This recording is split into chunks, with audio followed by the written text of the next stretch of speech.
And hello. Yes, I'm live. I'm a couple minutes early. I'm just a little excited because tonight I will be sculpting a miniature for one of my first Patreon subscribers. The first person who subscribed couldn't make it tonight. They've got scheduling issues, and I've got hiccups. However, there will be another. Another. There will be. So yes, tonight I will be sculpting a miniature for someone who is one of my Patreon subscribers. And he's not in the audience yet, but hopefully he will be, and I can get him to be in and help me figure out what exactly it is he wants me to sculpt him. Now, this miniature will not be immediately available on Thingiverse. It will be sent to him. The files will be sent to him. He will decide if and or when he wants it put up on Thingiverse. So it's not going to be there on screen. We're also not going to be, well, it's going to be on screen. It's not going to be in my collection. We're also not going to be using this tonight.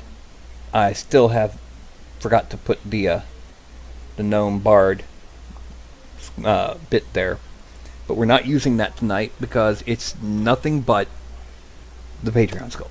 I won't count that as part of my little grid thing.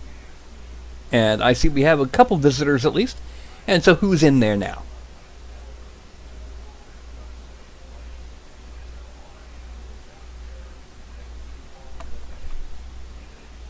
Ah, that felt good.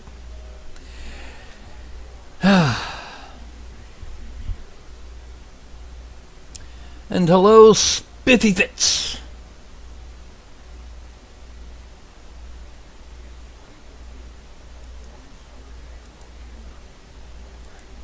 I'm going to assume you're Chris. Am I correct?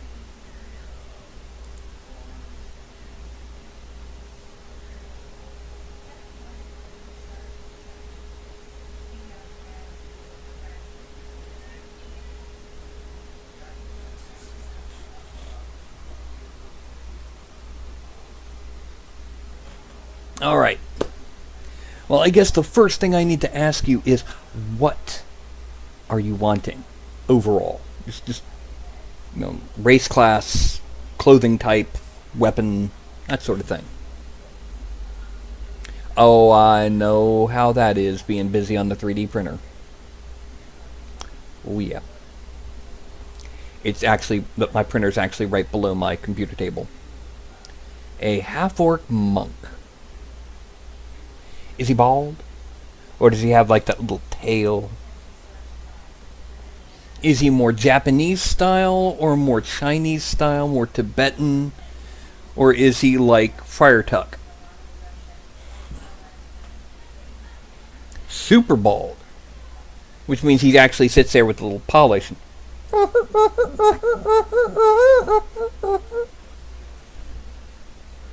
Okay. And like, will he be bare-chested? Will he have a gi or a shirt of some kind? Let's just start working through these things. While I grab a little bit of soda.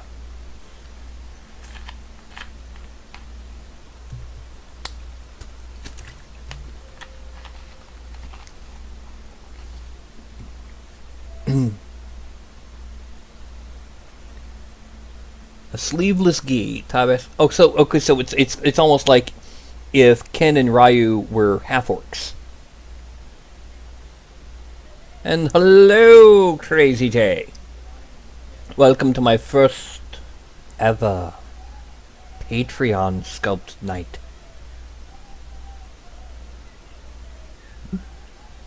Okay, he's got a big old sun pendant. Are we talking little bitty sun pendant that, like that? Or are we talking like, covers half his chest with this ginormous sun?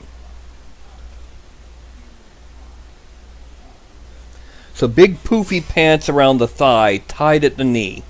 And then bare from there down, does he wear geta or other sandals?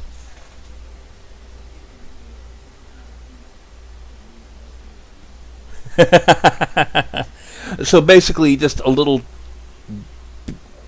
something to show that there's a medallion there. Okay, slippers. All right, that can be done. And what did I just? Yeah. Okay. He has a little poofy girl here.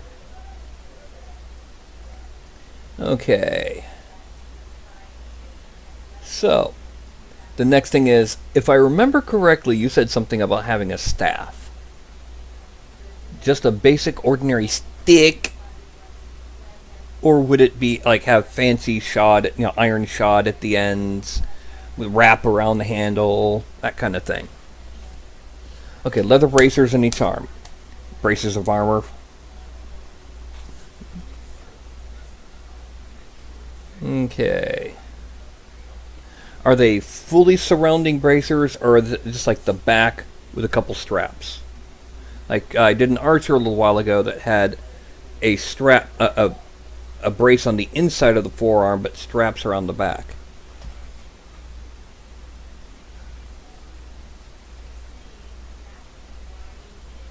Because I think you mentioned it about a week ago in chat. I remember what I read for the most part.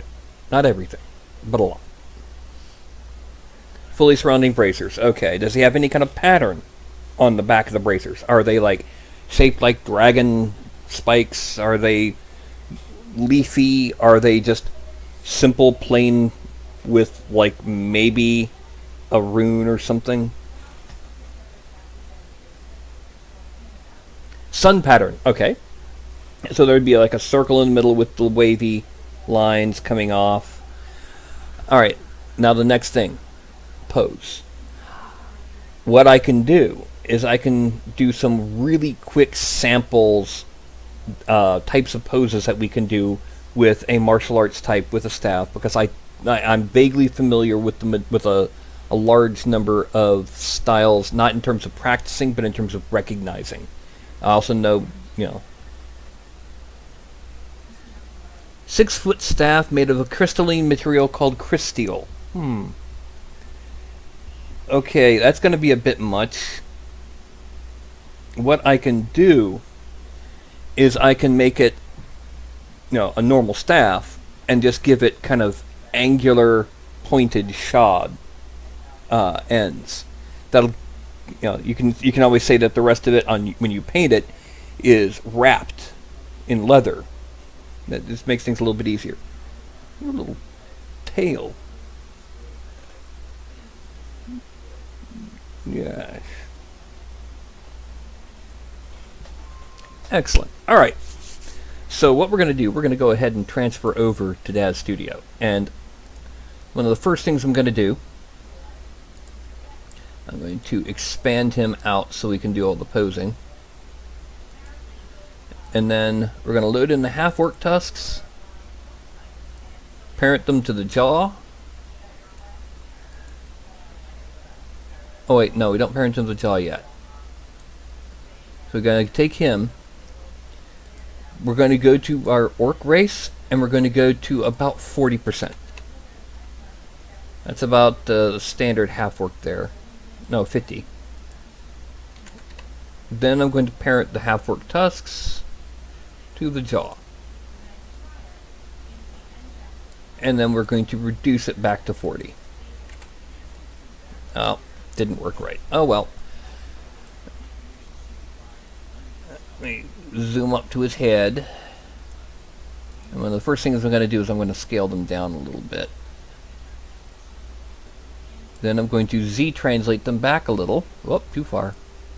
Yeah, that's good. We can work from here. And they're parented to his jaw. Now, the basic staff that I have, let's go into props. And I have a basic quarterstaff.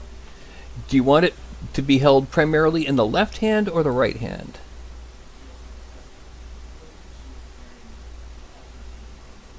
Okay, so it's more like this. You realize that's actually going to be kind of difficult to print the staff that way. Okay. So we go back right. We got him selected. We go quarterstaff right hand. Then we go to a back view. Select the quarterstaff and zoom in. And we're going to need to move it just a bit.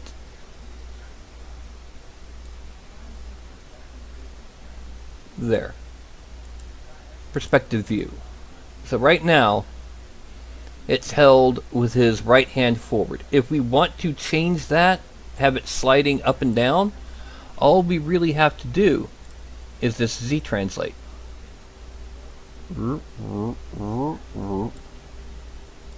Yay! And we can actually do that during the posing. So, what we need to do, alright, you want him standing defiantly. How about the arm is out forward and the bottom shoe of the staff is touching the ground? And he's got his left arm kind of back like ready for a punch. How does that sound? Okay. So what we need to do is we need to go ahead, first things first. The legs are a little bit too far apart for something like that. As always, you want the hips to be not quite on par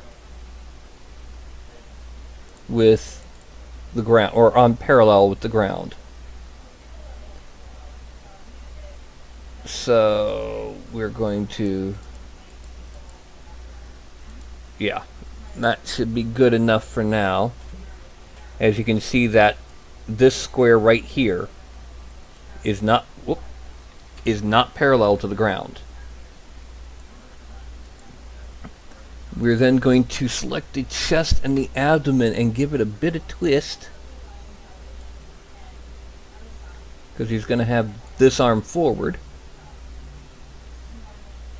We're also going to bend the torso back a little, the abdomen back, and the chest forward. That might be too much, because,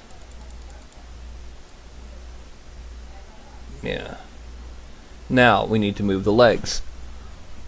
The right leg will be kind of slightly to the rear.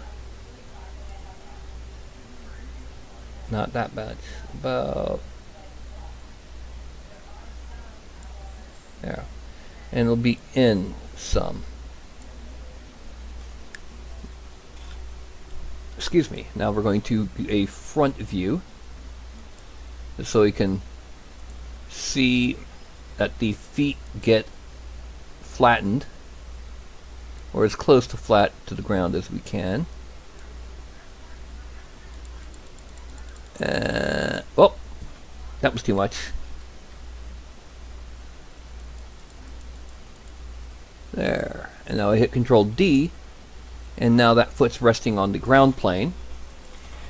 We can bring this side to side in and forward a little.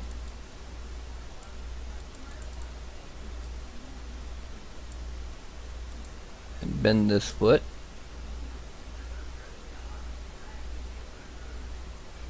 No, I don't need to move the thigh. I need to move the calf. There we go. Bend.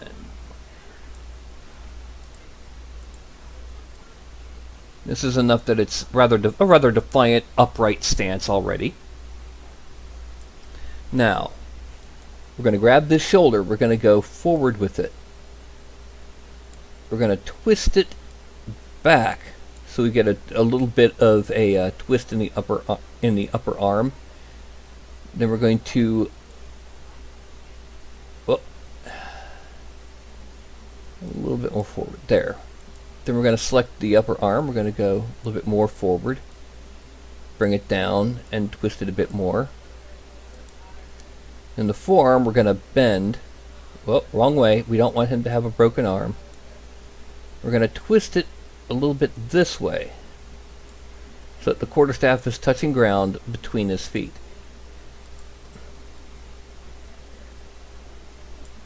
Now that's a little bit too far forward between his feet.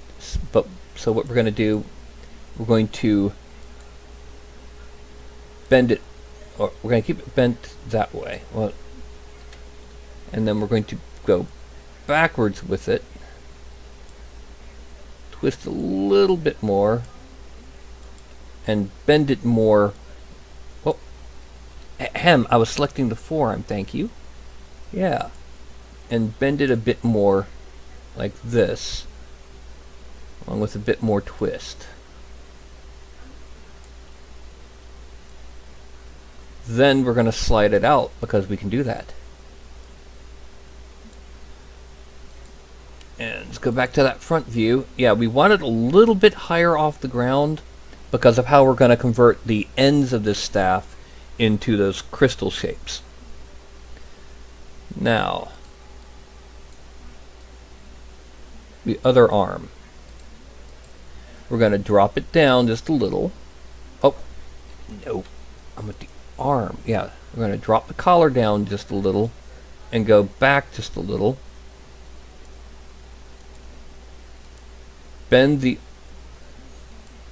Let's bend this one back and then bend it forward, twist,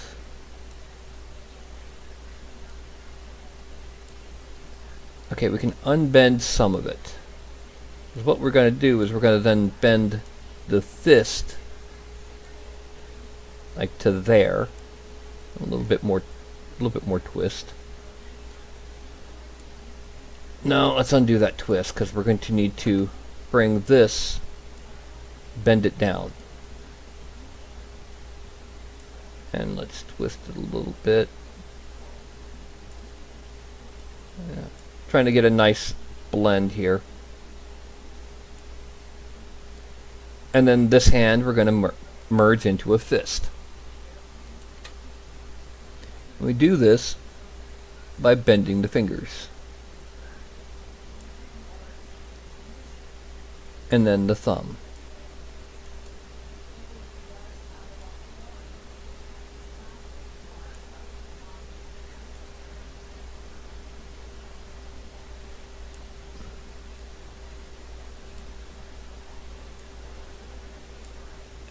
And then bending the end of the thumb.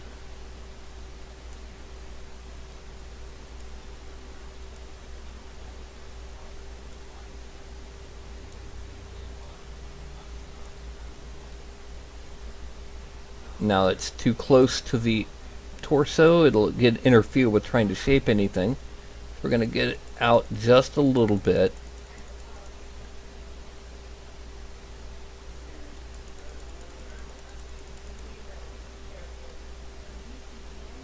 Yeah, there we go. It should be far enough away that it's not going to intersect with itself.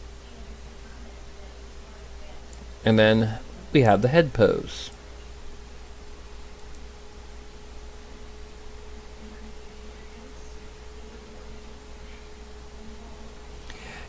Yeah, Crazy J, I don't know if you noticed. I got this. Now you'll notice half work isn't actually on this list.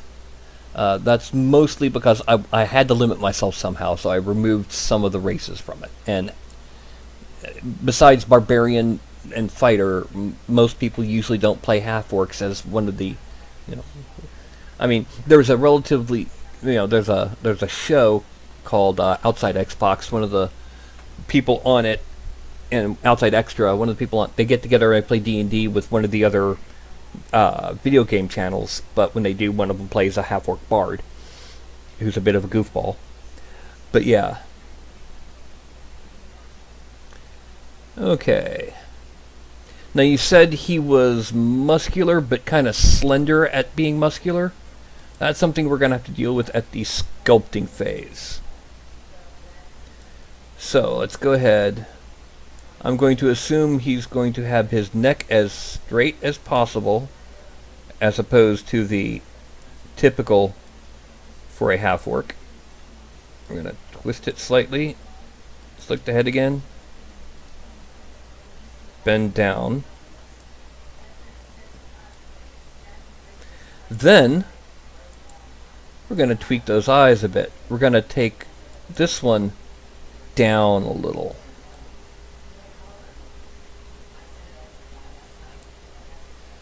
And this one, let's go ahead and give him the people's eyebrow.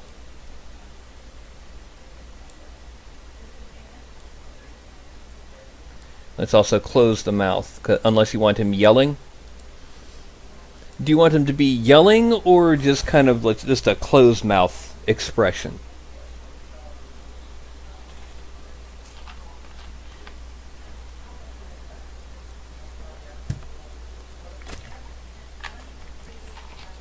Okay. So is the people's eyebrow a good thing for him, or is that just too much? Is that pushing it a bit?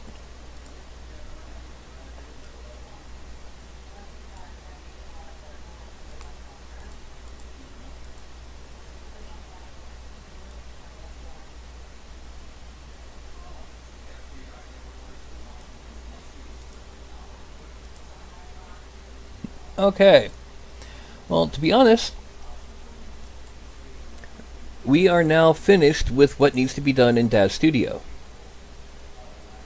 Actually, wait a minute. If he's wearing a gi, there's one last thing we really should put on here. And that's the tunic skirt. Simply because that can be turned into the bottom of the gi. We can shrink it, make it not as long. Let me expand by selecting these. Y scale.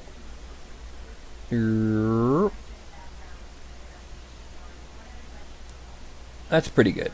That's about the length for a gi.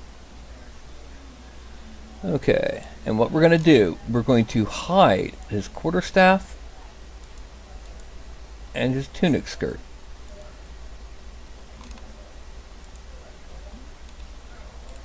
And let's go ahead and hide the tusks too, just to make things a little easier. This is his base geometry we're going to sculpt on.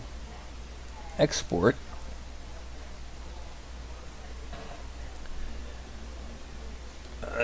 Let's actually give this a new directory.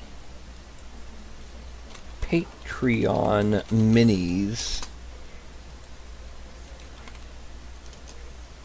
And that will be... Alright, his name is... can the mouth be split at the front? What do you mean by that? Rogon.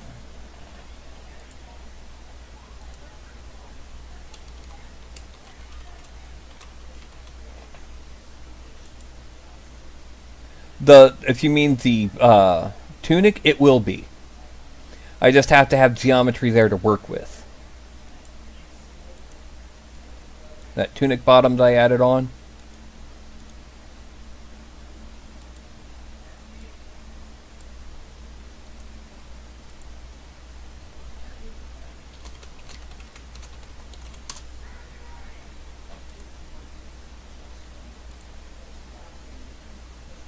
Yeah. Okay. Pardon me while I pop a knee. My knees are starting to ache a little. Alright, there we go. So, now we have the basic, his basic geometry all ready and submitted to OBJ format. So the next step is bing, ZBrush. So what we're going to do, we're going to import the geometry first for his body and then for his props. Frame, zoom out, and now we add in a new subtool, Polymesh 3D. And we're going to import his props. Okay. Now one thing that we're going to do first, we're going to select all of the skirt, and we're going to split off the other parts, the other points. Now, I'm going to break out the Wacom.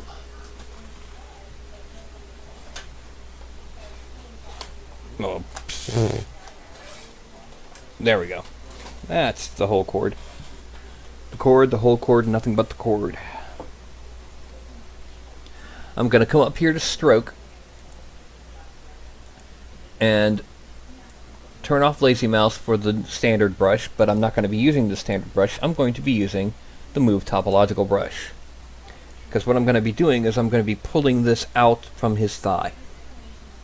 So I need to make it just a little bit bigger. That's good enough. And then, if you don't happen to know, this is my my stylus holder for my tablet. So yeah. The cat don't need a pet because I got 2 other cats. This one's 12 years old and can totally smoke the 2 6-year-olds. But yeah, I got a stylus holder made to look like a Green Lantern power battery. I kind of remixed a Green Lantern power battery model and a Rubble model to make it. What I'm going to do is I'm going to come up here and I'm going to pull it out away from the thighs, because we want it to be out enough to actually be seen when it's printed. Now I do have to ask a question. Are you going to be printing this on a FDM printer or on a resin printer? Because that will determine a lot of how much detail I can really pack in here.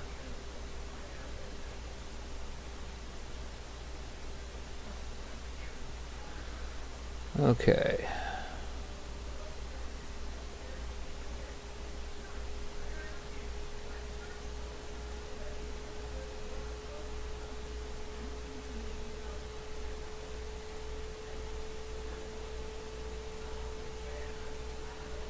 FDM. Okay. So I can do some basic details. I'm just not going to go utterly insane with it. So first thing we got to do, because this is kind of a low, the skirt ends up being lower than the body, give it 1 level of subdivision. And now I'm going to hide the other props. And then while I'm here, shrink that mouse a little bit and get rid of some of the anatomy issues, like the wrinkle that kind of forms right there. It's a little annoying, but, and then right in here, smooth that out. I'll redefine it when it comes time. And the same thing under here.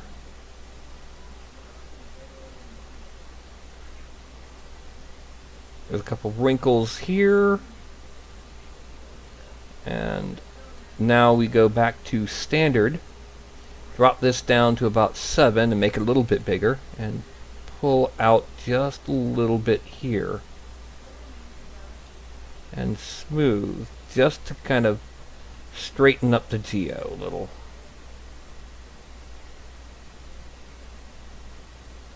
I'm going to do that over here too. Let's go down here. A lot of this won't show through the gi, so we can go ahead and eliminate some of the things like the extreme definition of the pecs. Won't really show through the gi. Plus he wanted him thinner than normal, so basically what we're going to do on the muscles when it comes time, instead of swelling them out, we're going to carve in. The end result, it sounds like it's going to be the same, but the end result will be a bit more slender than the typical half work. We will have to work on those forearms because we do need to add those bracers. Let's go ahead and do that now. Let's go ahead and, because we're going to have to add bracers onto these.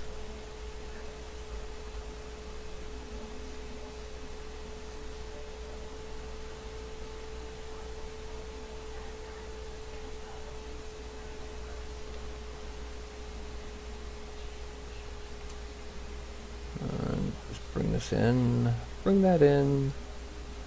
We're gonna deal with that later. And this here. And a little bit here. And a little bit here.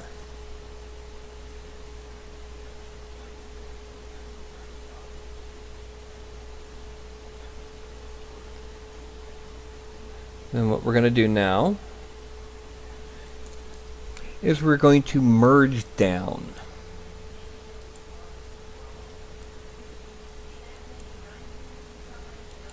And this brings it one piece of geometry, but it's very clearly not one piece.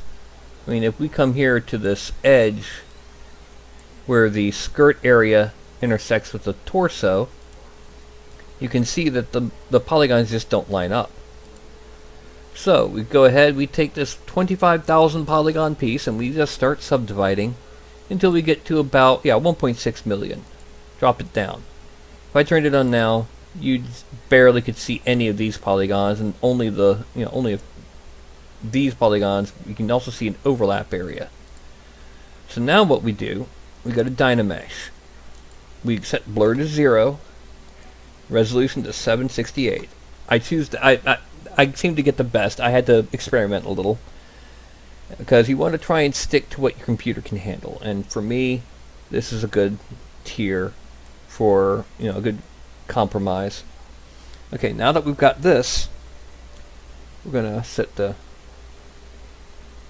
to smooth over where the torso meets the bottom of the gi. Actually, we need to be doing it with the mouse because the mouse is on 100% of the time. And shite. It did what I didn't want it to do. It blended in right there. Oh well. You can deal with it. But the mouse is on 100% of the time. The stylus is on whatever percent of pressure you're giving. So in a situation like this, where you want to use 100% of the pressure, it's pretty good. You want to use the mouse instead of the stylus, the tablet. Okay, now, let's frame out. And then just kind of keep blending here. We want to make sure that we kind of hide the seam as best as we can. Okay, now the next thing is we need to make ourselves the belt. The reason why we're doing the belt before the gi is because we want it to follow the base shape, not the altered shape where the gi is. We want it to be smooth in front except for the knot and the bits. So that's going to be about right. I hit Control and I can mask, and I move the focal shift all the way over. And so let's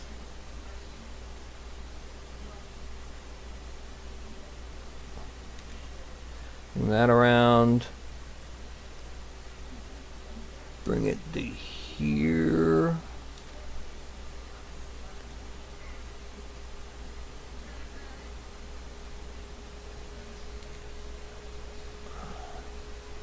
And here we have a nice little, it's almost, doing it blind, I still got it almost perfectly even.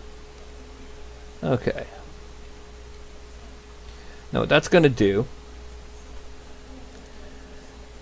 when we go here to Subtool, we're going to extract. And we're going to make sure it's 0.03. 0.02 is actually a little bit better, but it's harder for FDM printers to really catch that detail. It can do it. It just doesn't look as good. Actually, it's going to be over top of the gi. Yeah, 0.03, because we can always pull it out later over top of the split in the gi. So we extract. It looks thicker than it should be, but it's actually not. Trust me.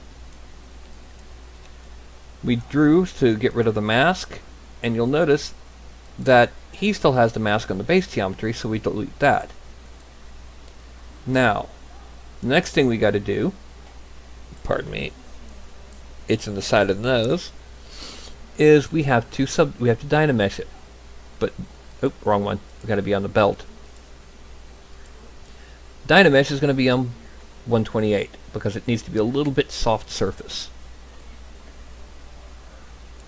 And then we're going to subdivide it a couple times. And then, actually we need to subdivide it once more. Yeah. And then we're going to mask off where the knot is. It is not going to be an exact duplicate of a of a karate gi knot, simply because it's almost impossible to do properly. So what I'm going to do is I'm just going to start off by making a bit of a rectangle shape on the front. We're going to extract that.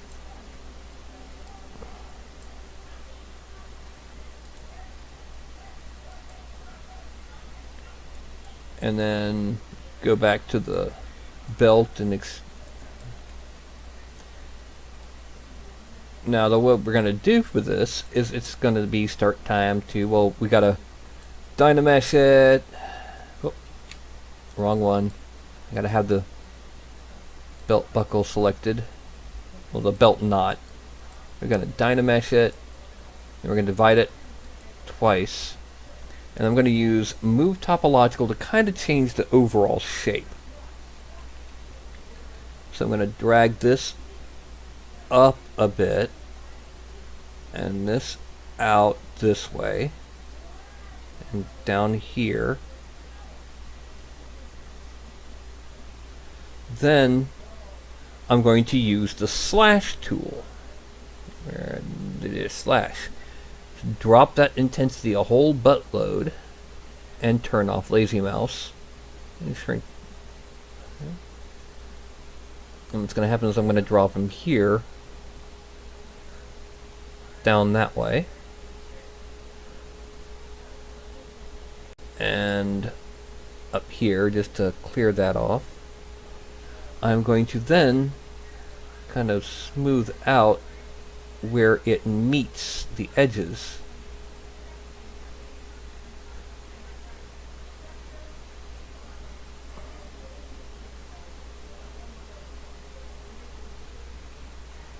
And let's go ahead and use move topological again. Oh, too big.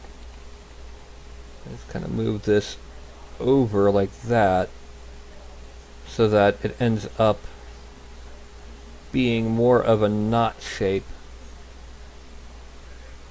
And what will happen is we will then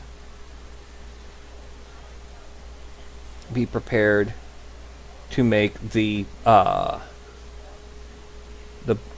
bits of the belt that hang down.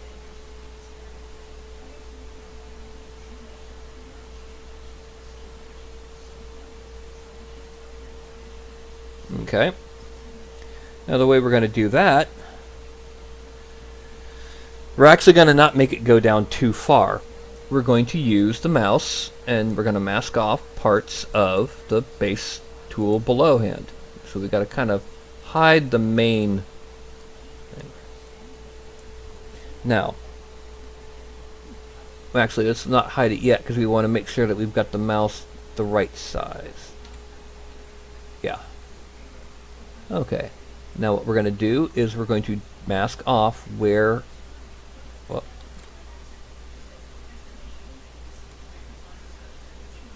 there, and kind of from down here.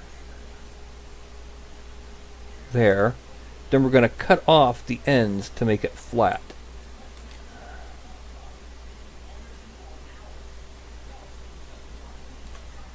And we're going to extract it at 0.05.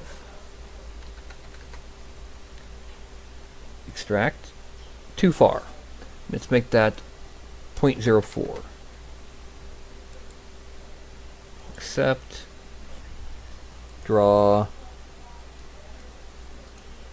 Draw. And make them belt itself visible. Now we're going to use Dynamesh on it, like I've done before. And then subdivide it a couple times. And we're going to use Move Topological to bring this center part down some.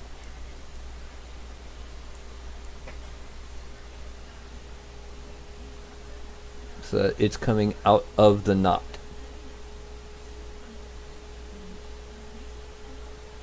The same thing here, it's coming out of the knot.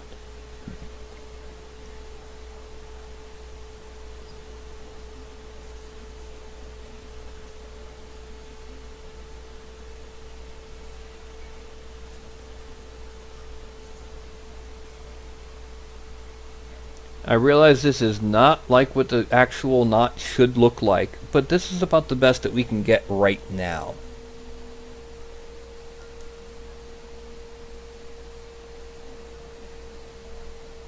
Well, welcome back. As you can see, I'm working on a substitute belt.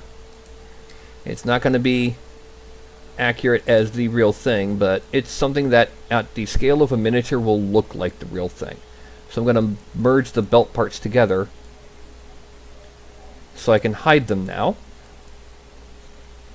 because next up is actually the collar and sleeves of the gi. So I've got a very important question for you, Fitz. The sleevelessness, is it specifically cut to be sleeveless? Is it angled? Is it vertical? Or is it torn? 3 different ways to handle being a sleeveless gi. Which way are we handling it?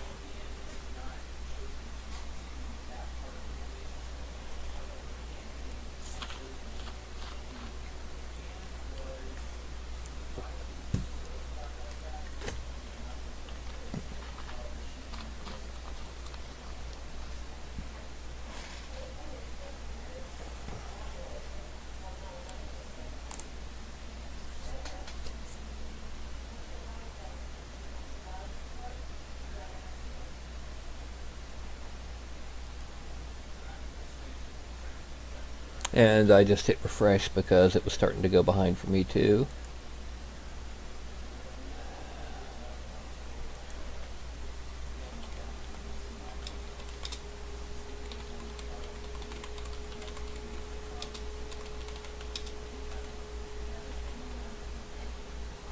Okay, so angled like this. Okay. That tells me exactly what I need to know. Now, one of the first things we're going to do is we need to draw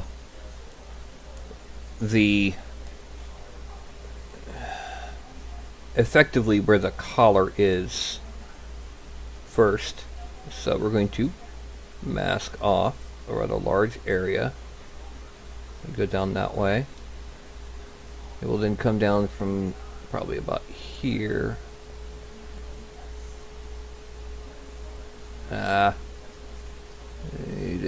Yeah, there we go.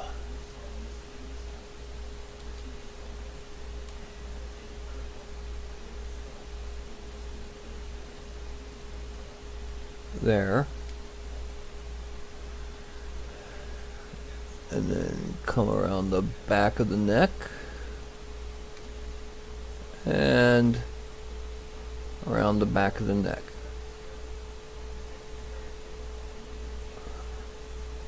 We're then going to go ahead and draw on where the sleeves would be, widest at the top, you said.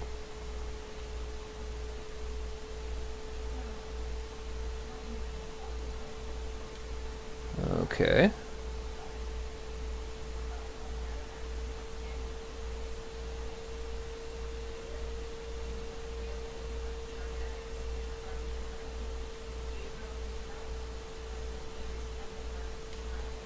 Okay. We're gonna make it a little thick up in the upper torso, just to make sure we get this looking right.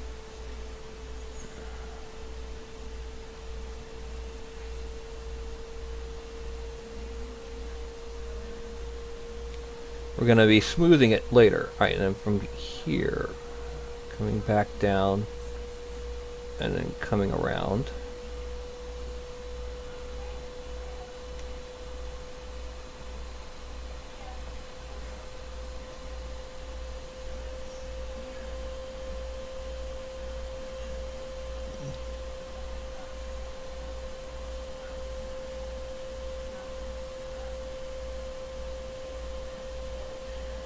Okay, we're going to go ahead and undo that. We don't need that anymore.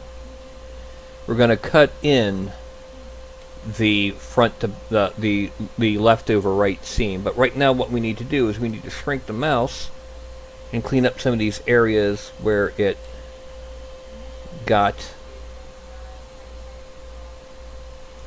a little bit too much masked.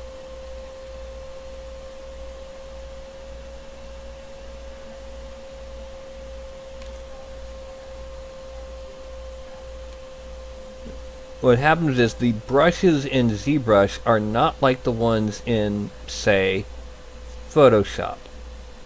They're actually three-dimensional. They're spheres, not circles.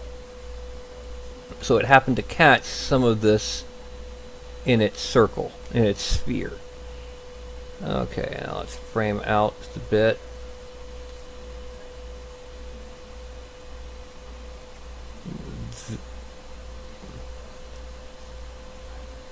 Now, we're going to extract this at 0.03. Extract. Accept. Draw down. Go back up to big guy and draw down and back down. And Dynamesh it at 256. Because we want the kind of the edges to be proper. Dynamesh. And then we're going to leave it as it is right now. Zoom in. And with a very large brush, we're going to blend in the bottoms. Okay. By using a smooth brush.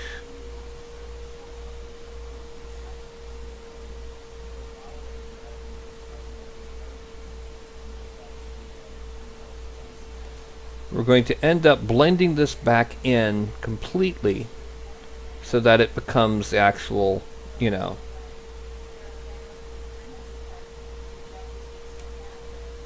and there we go. Okay, frame out.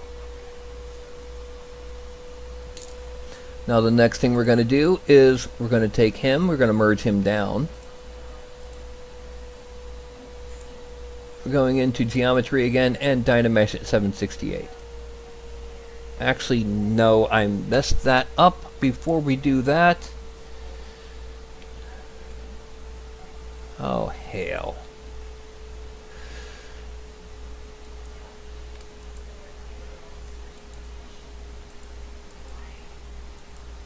Oh, hell. Oh, well. Let's go ahead and Dynamesh it. Okay. So what we're going to do now, we're going to zoom in. We're going to seriously decrease the intensity of the smooth brush and smooth out the gi a little. Because I forgot to increase its polygon count before I merged it all. But oh well, as you can see, it's not that significant an error. It's just a minor annoyance, and it only affects us, because it would have been solved completely before we even got to the export anyway. Alright.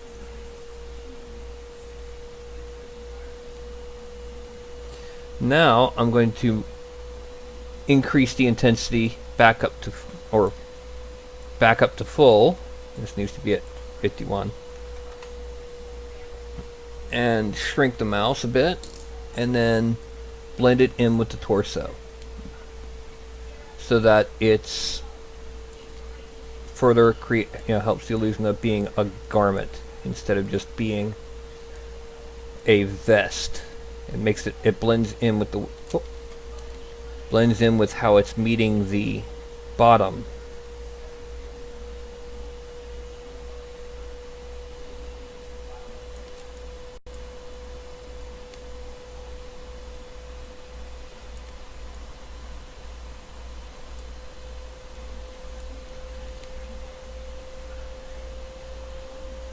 And we rotate around. Frame. There. That's just the basic start.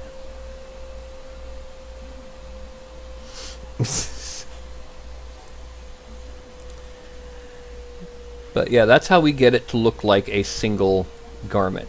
Now the next step involves slash. And I don't mean the guitarist. What we're going to do is we're going to stick here, and we're going to slash following where the line of the gi would be. We're then going to go to add and shrink it quite a bit and follow this edge.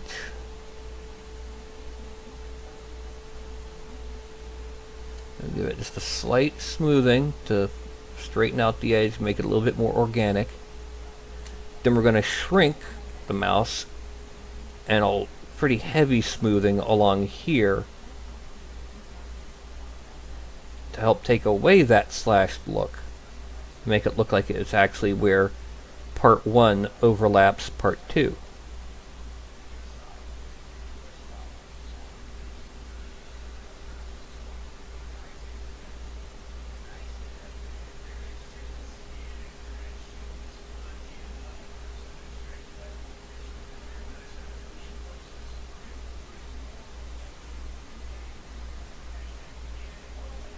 No, that doesn't look good.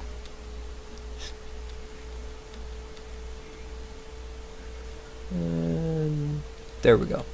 It's digging, it dug in too far is what happened. So we just need to, once again, follow along here. No, we need it bigger, because we need it to affect a moderately large area.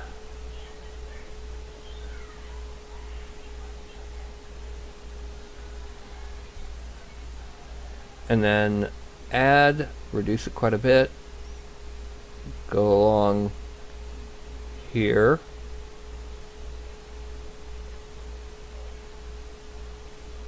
no, it doesn't look, we need to go along here.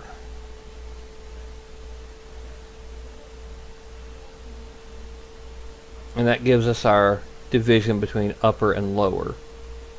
We're still going to smooth out a little bit on the side, on the lower side, to again make it look like it's going smooth instead of suddenly bending in. And a little bit of relaxation on the edge just to... Alright. Now, when we make the belt visible, it looks like he's wearing a sleeveless gi.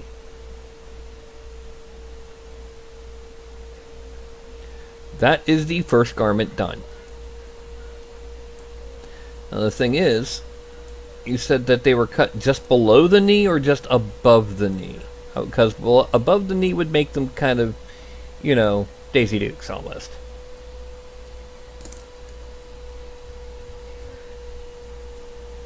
Okay, but the biggest problem with my stream integrity is the fact that this is a 7-year-old computer trying to run software from this year. That's the single biggest problem I have with my stream integrity. Now, sorry, this is an 8-year-old computer, not 7. Now, the pants, they were cut off below the knee, right? And tied off there. Now, the thing is, number one, are they tied? Is there rope around the outside? Is it straps? Is it on the inside? Is it cleanly cut? Is it torn? You know, a little bit more information.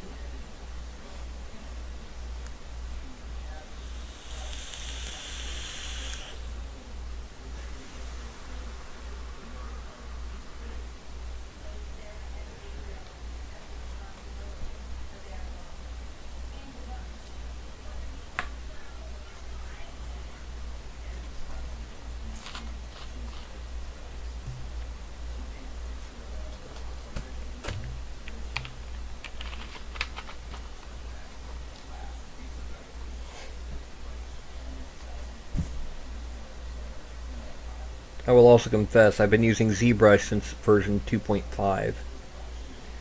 It was about to shift to version 5 and then changed it to 2018. And to give you a clue, it's been like 5 years since version 4.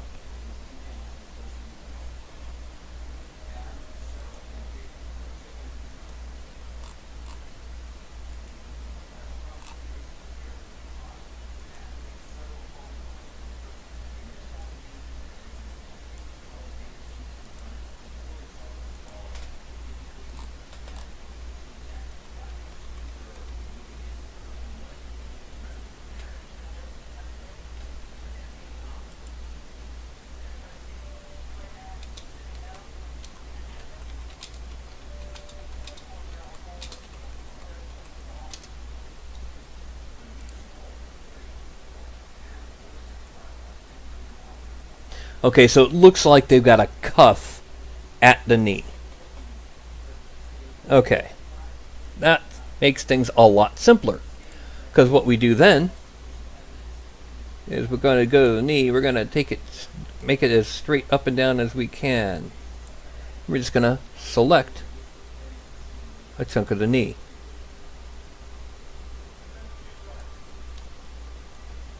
And then we're going to do something very similar with the other knee.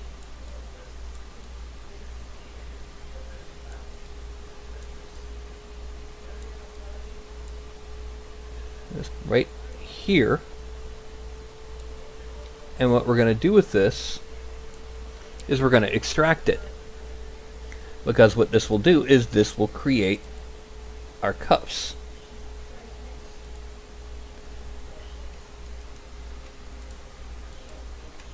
And we will then go ahead, once again, we're going to Dynamesh it and subdivide it a couple times.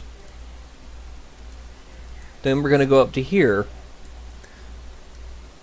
Excuse me. We're going to make the mouse a little bit bigger, and we're going to inflate.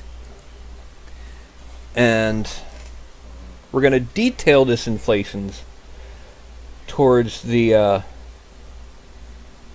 later on in the sculpt. Right now we're trying to get all of the base shapes and forms in. So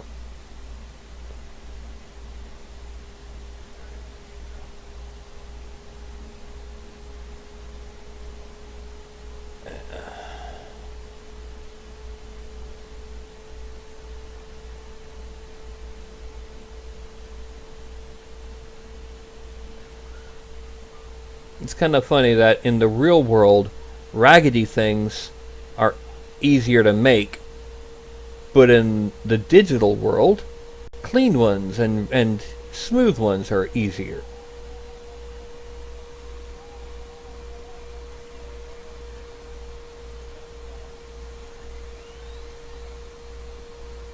Okay.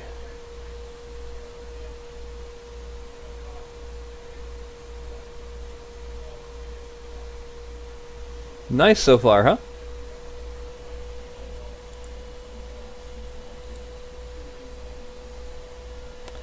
So what we're going to do now, I'm going to go ahead, that's going to be good enough for now until it's time to go back in and start doing the drapery wrinkles. So we're going to make your bracers. We're going to hide these guys. And we're going to do a little fancy grouping tricks.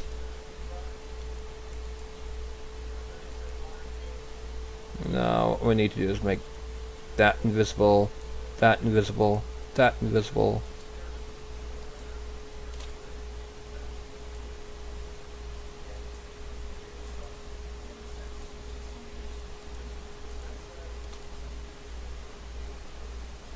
Because we're getting ready to make our bracers.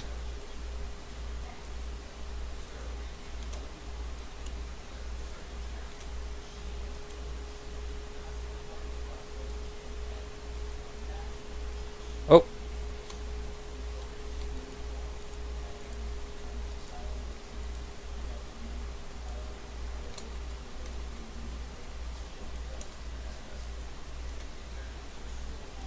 We're hiding bits and pieces of this guy so that we can make these bracers a little bit easier.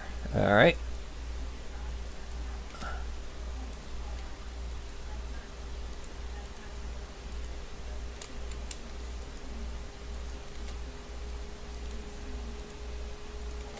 Alright. We did not delete anything, we just hid them. And to make things even easier, display properties, double-sided, so we can see the other side. Alright, we also need to make this invisible. Beep. Yeah. All we have is the forearms now, so frame out, and we're going to draw on the forearms the basic shape of where our gauntlets are going to be. We're not going to have to worry about smoothing these in because they are, in fact, gauntlets. Or bracers, really. Gauntlets would also cover the hand. And I am a little bit of a stickler for that. We're not going to have to worry about his forearm musculature or much because they are going to be covered almost completely by these bracers.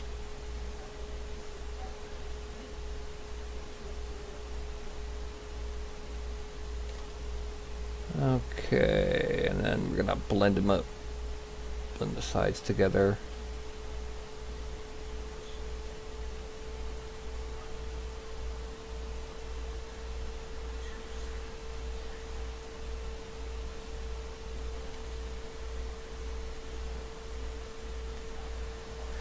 And on the inside of this one, we...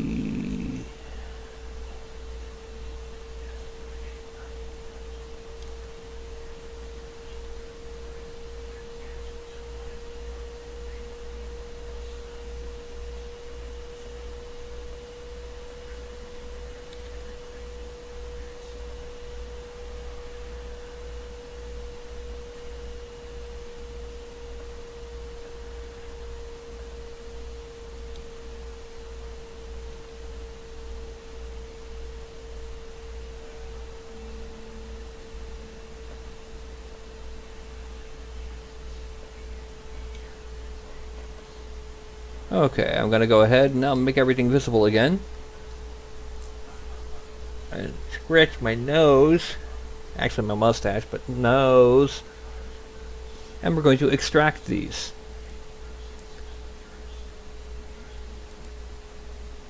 Accept. Unmask. Click him. Unmask him and go back to them. Now, geometry. We're going to Dynamesh them at 256. Because we want a slightly sharper edge than what we gave the belt and all that. Now we're going to have to subdivide them a couple times because we need them at pretty high resolution for what we're about to do.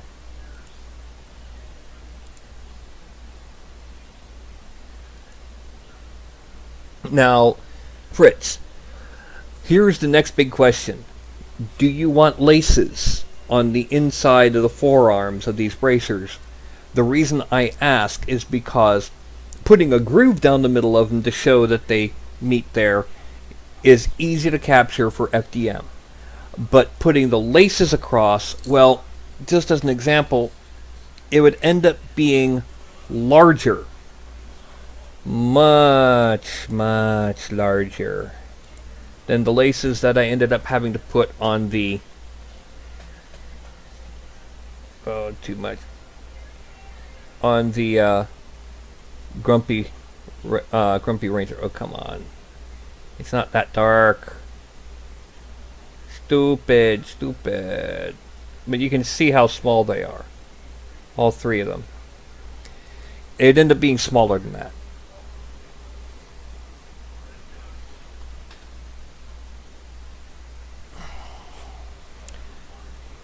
So, just a seam. Or do you also want a couple laces on the inside? We're already going to be carving in a very basic sun shape onto the backs. We can go ahead and do that while you're trying to decide. So we're going to go to slash. Actually, no, let's make this more significant. We're going to go to layer. Z sub. Turn off lazy mouse. Zoom in. And then we're going to shrink the mouse till it's about there. Let's see how deeply it goes. Not very deep at all. There we go. That's a bit better.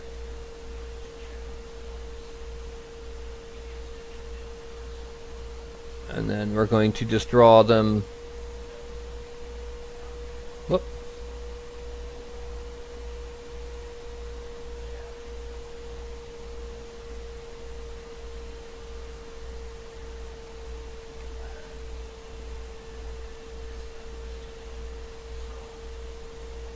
Let's see.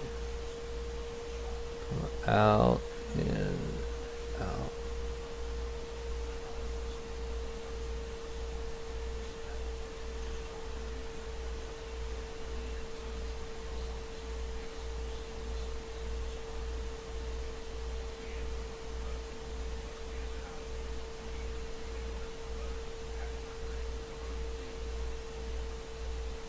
And then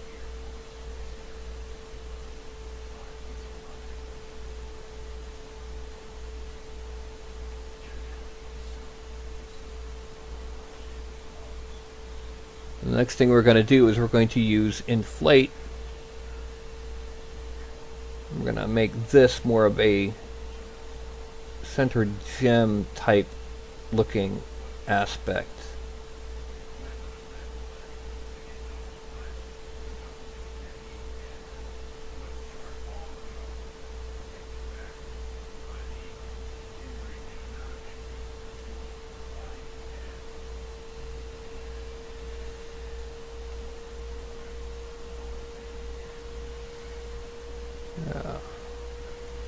So that will end up looking almost like a gem. And you've got nice deep grooves. We're going to go back to layer and move over to the back of this one, which will be on the underside. Oh, come on, frame. Back to this one, which will be on the underside. Zoom in. Alright, so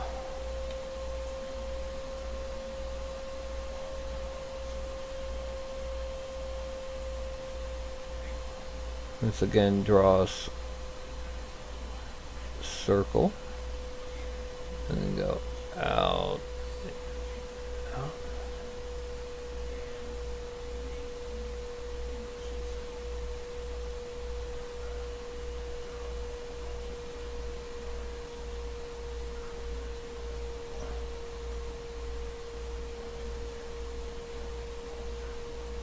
Oh, wrong way.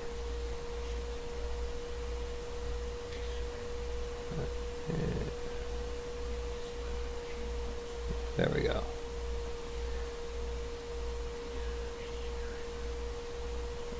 And then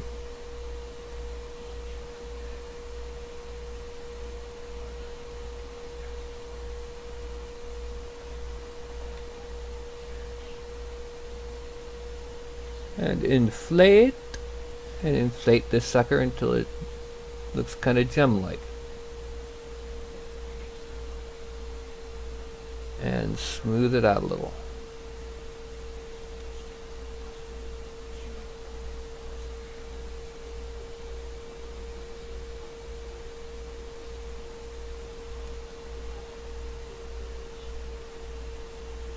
And shrink the mouse so I can flatten off top a little bit.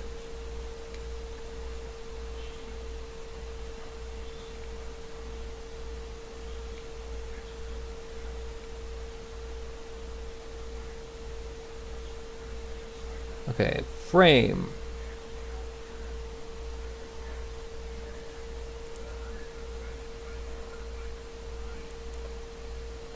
Oh, I'm sorry. We have sun on the backs of the bracers now. That should print a little bit better than the runes that I put on my dwarf's armor. Sorry.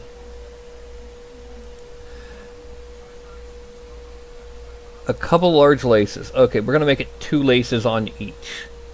Just because. Alright, now the way we're going to do this, we're going to start off we're going to make this smaller and make it a bit more intense. And we're going to just draw 2 lines.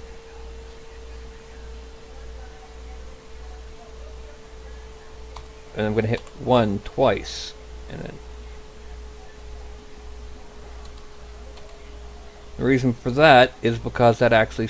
okay, that's not good. Let's make this a bit larger.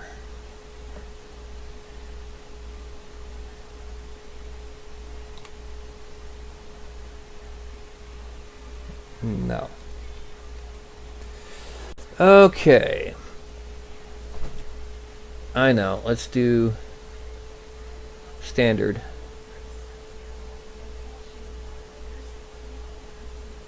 No, that's not strong enough.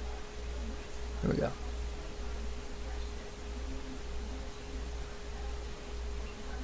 And then we're going to hit inflate on the top.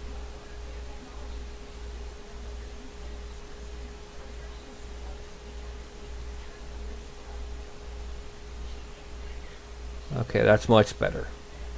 And then slash to dig in where the seam is. We're going to make it, yeah.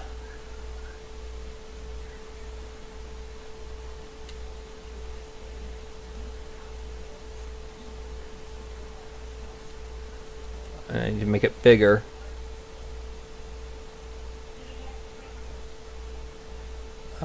So I need to come in from here to here.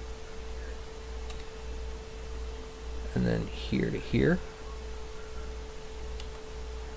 And from here to here. There. And now we've got a seam with 2 laces. And now this seam needs to be kind of here. So first we start off with the standard brush, drop it down 2 sizes, and drape here and drape here. Then we go to the inflate brush, once across the top, once across the top. And then we go to the slash brush, up 2 brush sizes. No. Need to hide the big guy because his chest is getting in the way because he's just too big. And draw here. Then draw here. And then draw here.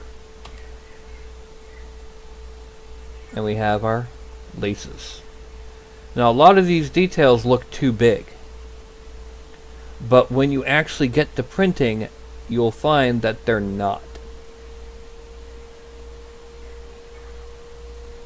So right now, what we have, without his weaponry, is we have everything except for the slippers.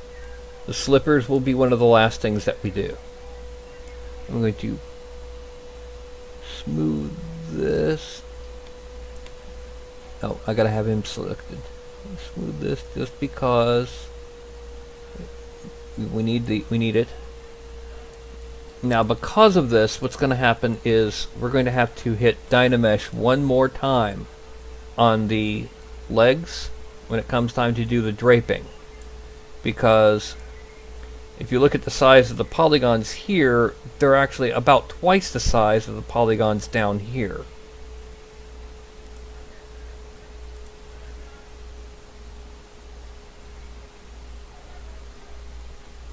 And hello, Nathal.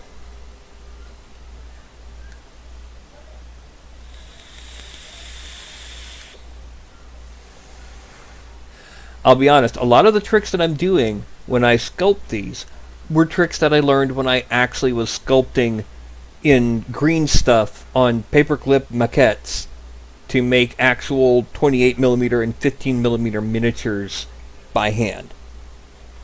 So little tricks that we would use to simulate, like what I just did for the laces. You bring out the lace, then you dig into division between, At least back then. Nowadays, with some of the details that they do, it's probably a bit more than that. It's probably more like they actually make the darn thing. Okay, so we're almost ready to start the drapery, but there's two things I don't want to forget.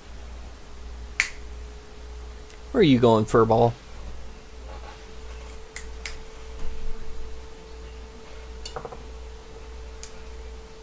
Get down from there. Yeah, get over here. Over here. Good girl. Yes, my cat obeys commands. And is a very snuggly cat, as you can see. I leave my hand just like that, and what does she do? She sniffs, and then she's going to headbutt it. Sniff. Oh, she didn't headbutt it. Oh well. Anyway. Two things I need to do before I start getting into the drapery and making the slippers. And then before I really get into making the staff. I need to go in and fix the hands. I need to detail the hands. Now this hand being a fist, what I've got to do first is I've got to close off the fist. Also I need to smooth that. Shrink the mouse a little bit and go to inflate. And what I'm going to do is I'm going to inflate. Oh, helps if I hold it in the right direction. I'm going to inflate the inside, the inner fingers until it seals off that hole in the hand.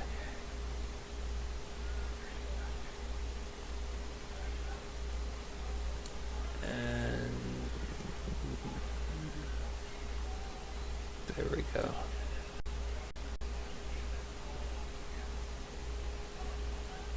Okay, and in here. This is all going to fuse together when we do our next Dynamesh. And then we're also going to do it in here.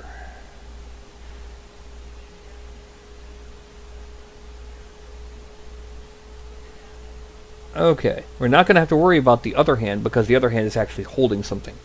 But now we've got to worry about knuckles. Now, as you can see, the mouse is already roughly the same width as the fingers. So we're going to knuckle. That's a bit way too strong. So we're going to shrink that intensity down to about, yeah. Going to make a knuckle in the back of each fist. Just a slight curvy shape. We're then going to draw back to where the tendons would follow on the back of the hand. And smooth out where they meet the end. We're then going to note that we need to make sure that we have our knuckles in the right spots. So the next knuckle would be about here on the index. On the middle finger it'll be a little bit higher up. It'll be in the same spot as the index on the ring and a little bit further back on the pinky. Then we go back and the pinky's knuckle is going to be about here for the last one. A little bit further forward. A little bit further forward here, and then it's completely covered by that finger. Now, we blend between the knuckles. What that ends up doing, it helps straightening out that joint of the finger. It also helps us get some of the boniness out of the knuckles. It keeps them there as a bony landmark, but it doesn't make them look like, you know, monster talons. Even though he's half orc, he's only half orc. We don't want him necessarily to look like he's got talons. And yes,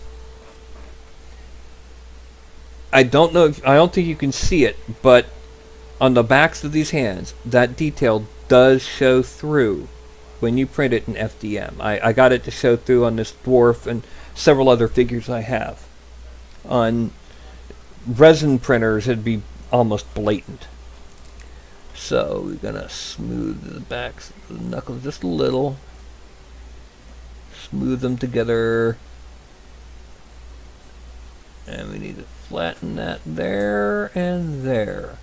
Then we move on to the next knuckle, which this one is just going to almost vanish. So this. Now we go from here to here. Now you'll notice that the space between the fingers is starting to vanish. Well, we'll be taking care of that. We'll be going back in and cleaning that up after we get the knuckles in. And then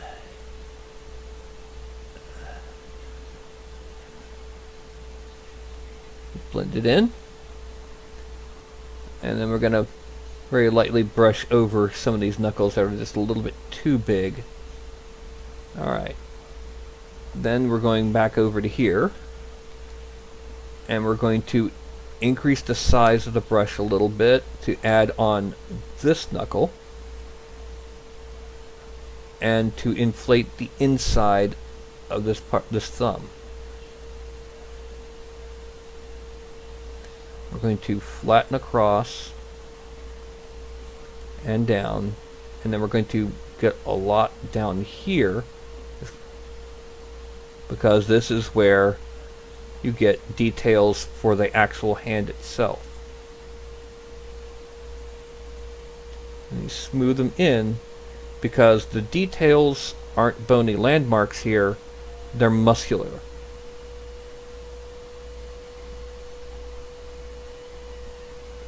And just a little bit of that wrist bone that pops out. Now drop down two layers, and we go to the hand that's holding the staff. And one thing we have to do, we got to inflate inside that little knuckle right in here. Just because it's just a little bit too deformed from the posing. And then just a little bit of smoothing. Okay, now we start off on the back, and once again we place the knuckle right about even with the division between the fingers. Place the middle finger knuckle a little bit higher and a little bit lower there, and then we draw our lines, our tendon lines. 1, 2, 3, 4, and then we smooth them in. Now, if this was an elven female hand or some other really dainty hand, we would still do this. We would make it a lot lighter and would smooth it in a bit more, but we would still do this. Now we're going to mark off our knuckles on the index finger, because this is what we're going to be using as a road map for the rest of the hand.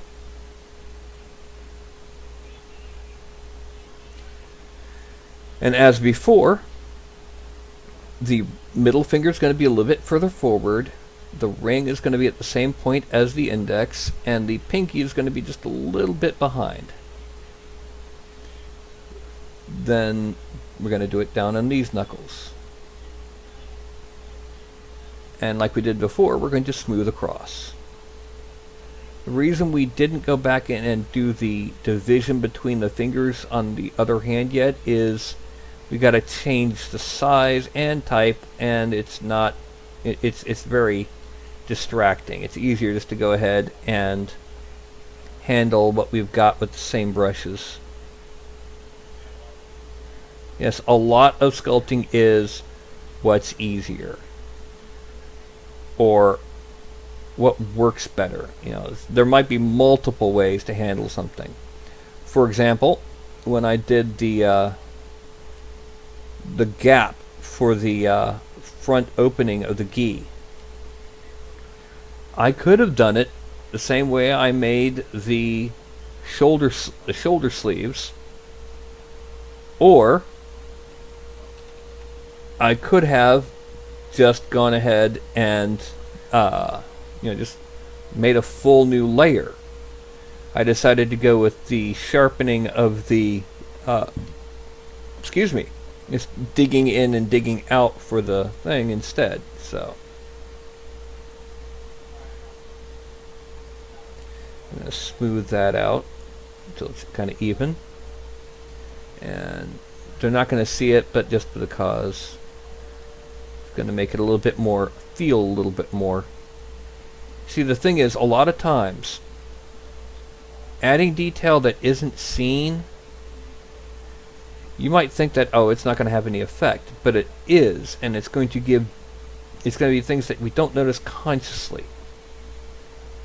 Alright, and then we're going to kind of give this a little bit.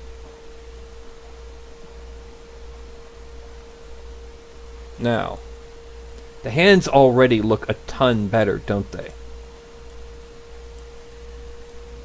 So now I'm going to get the slash brush, and I'm going to drop it down to there. Now, the easiest thing to remember is always err on making the middle finger thicker, both above and below.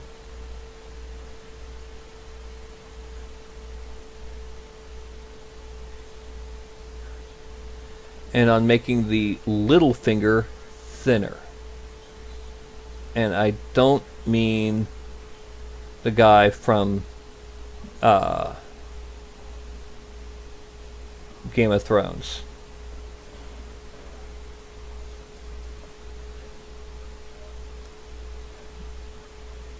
Yep.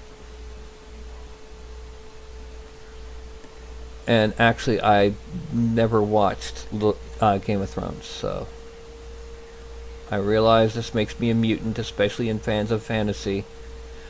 But I'm a rarity in that I'm also one of the few people who has actually read the book the year it came out, and I was horribly unimpressed. It was extremely boring considering what I was reading at the time.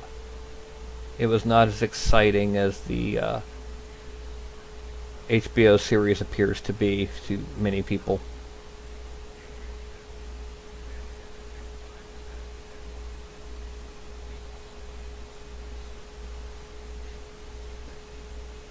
Let's get this finger up. Now, have you considered a color scheme for him when it comes time to paint him?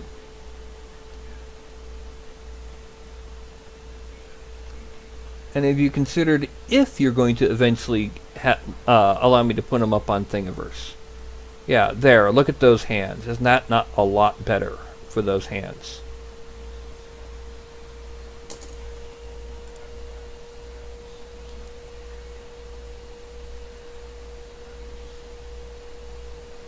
They still would almost have to be better than the book. The first 3 chapters of the first book were so boring.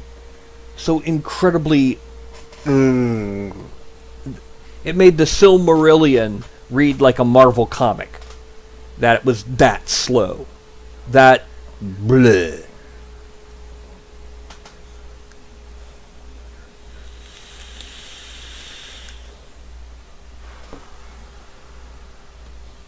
Shit. I hate to tell you this, there was a short story that was written by George R.R. Martin that revealed what would eventually happen. They later had to go back in and say a potential future story instead of a future story, because he gave it all away.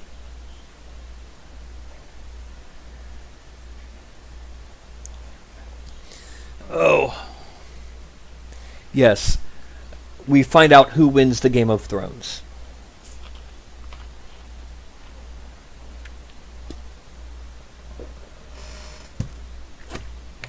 It was published just a few years after the first book.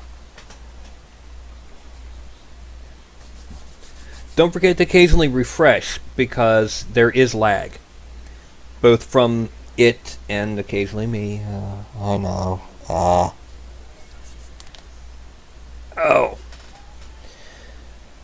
So, it is now 9:30.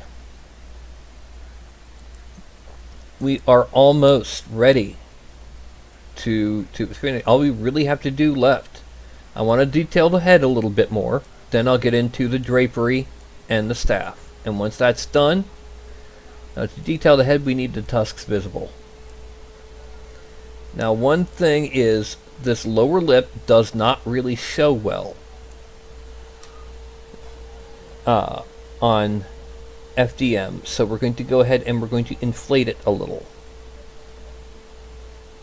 So we're also going to exaggerate the part of the lower lip where the tusks come out of.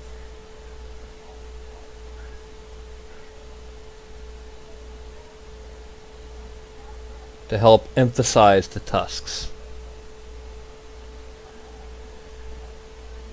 Then, well, let's go ahead and inflate the top of the nose a little.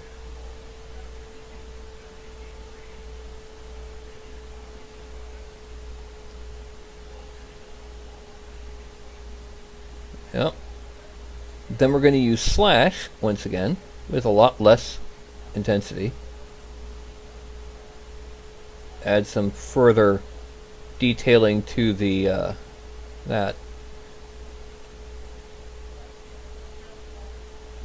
That is added just because it gives a little bit more orkiness. At the same time, it simulates the philtrum on the top of the mouth. Now with the inflate tool, also reduced a bit in strength and size. No, not in size. We're going to emphasize these cheekbones.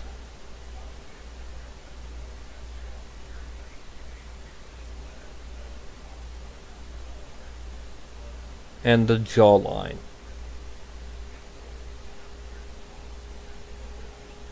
And smooth out the bottom.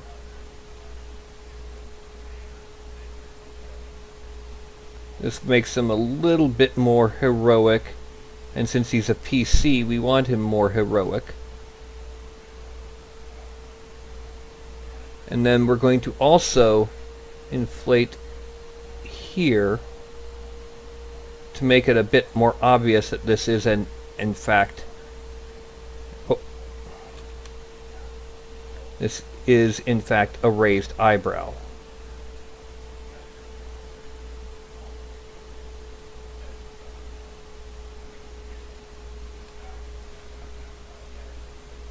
Now we're going to use slash.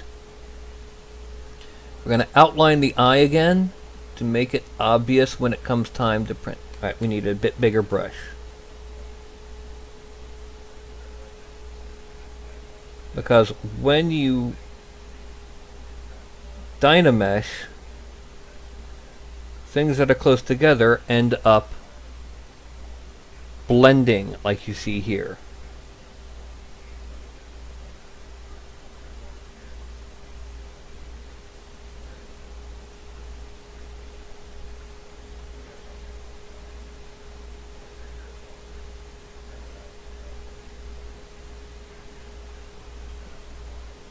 Okay, and we're going to smooth it just a little.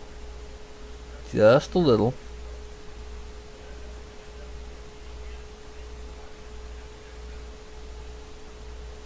Alright. Oh, we also need to emphasize the musculature on the arms. You did say he was muscular but not huge, so we're going to use slash. We're going to use a large brush very lightly. If we have to, we're going to hit the number 1 on the keyboard, which will redo. And we're going to follow along where the muscles are. Effectively.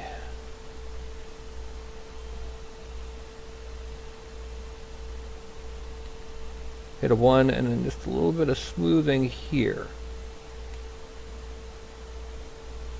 We're going to go ahead and dig deeper here and smooth it just a bit to kind of blend out the shapes, make them a bit rounder. We're also going to come in under here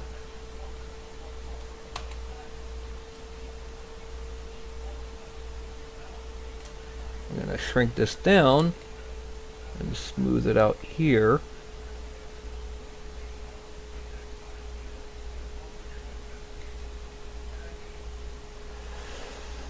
And then we're going to, actually this is one area we are going to inflate a little because this does need to get a little bit more mass to it, especially for someone who does a lot of punching. You need a good bit more tricep area. Then we're going to bring this back out and we're going to pull out a point to the elbow and smooth it.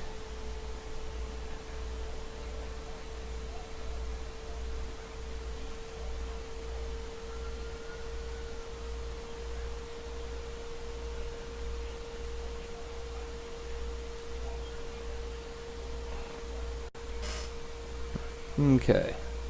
That's a nice detail muscular on the arm. Musculature. And we'll go back to slash. Once again, we're going to drag from here down. And we're going to do it a couple times and smooth out the roundness. And then once more to go all the way. And a 1. Smooth it out. And we're coming in from here and coming down to there.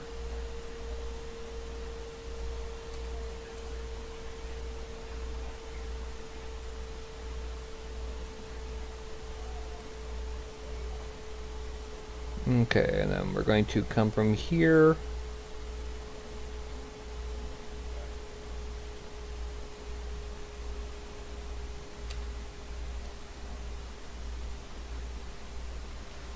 And inflate out some more of the tricep area. Yes, you need anatomy when sculpting. Knowing where the muscles are helps a lot. At least more than what Rob Liefeld knows, which he doesn't know very much at all. And since we can see under this part of the arm here, we gotta actually let's make it a little bit bigger. And smooth that.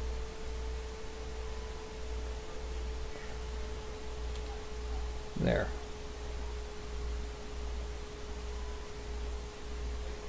Frame.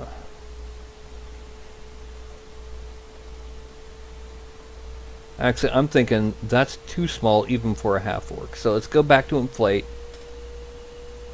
And let's make it bigger and inflate some of these muscles just a bit to make them look more orky. I mean, or at least more than, you know, skinny human.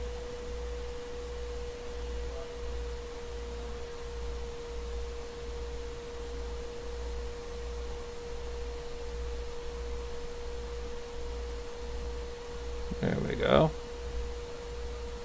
Just enough to really get the message across without turning him into the Hulk.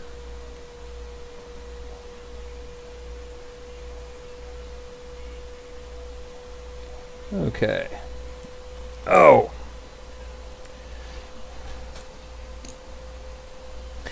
I game on Wednesdays and Saturdays. I broadcast on Tuesdays, Thursdays, and Sundays.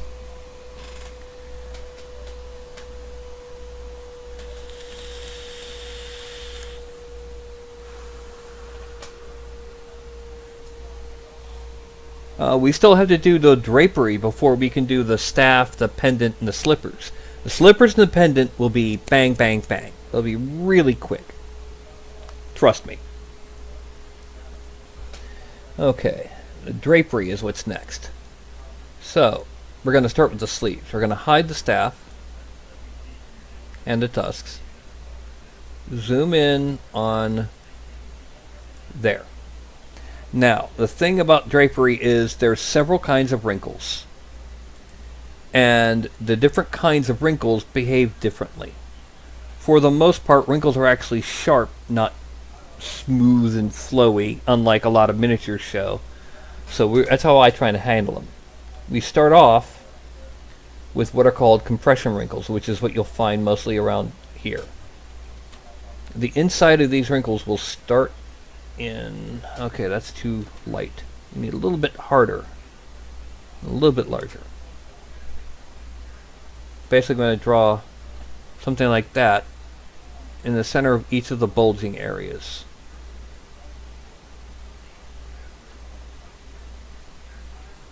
I'm also going to draw one between them.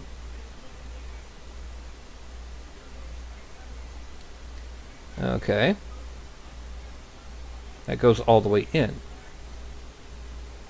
But each of these bulges will have, it's actually not one wrinkle, it's a loop.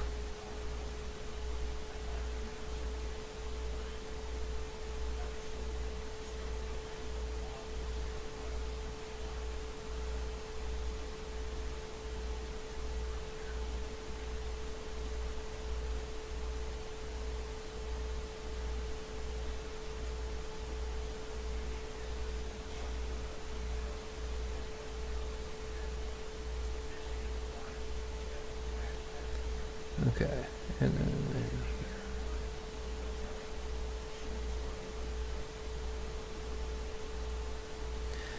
one thing about the ZBrush is when you draw, it reorients itself so that that's now wherever your mouse last touched is now the center of rotation.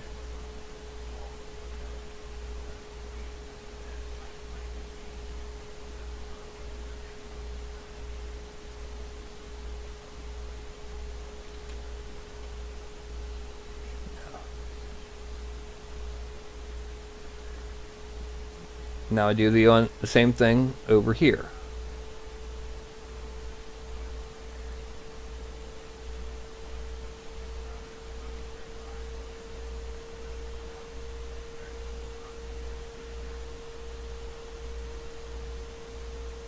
Okay, and then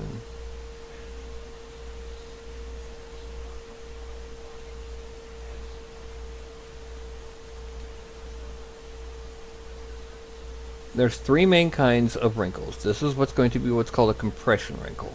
Well, I don't know what it's called, but that's what I call it, because I'm almost entirely self-taught in a lot of this.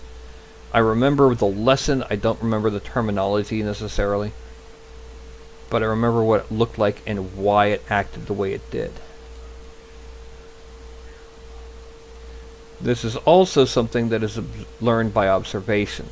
You see things like this all the time, but if you're not looking for them, you won't realize what it means. But when you see it done wrong, it'll be pretty obvious, and you'll see it'll be clear that it's wrong.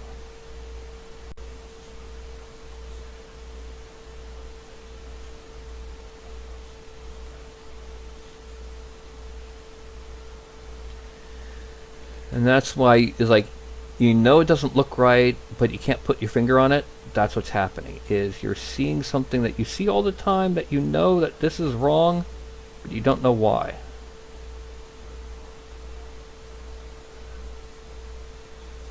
The next thing we're going to do, we're going to make it vertical again. We're going to switch to add, and we draw sharp near the bottom edges of the wrinkles.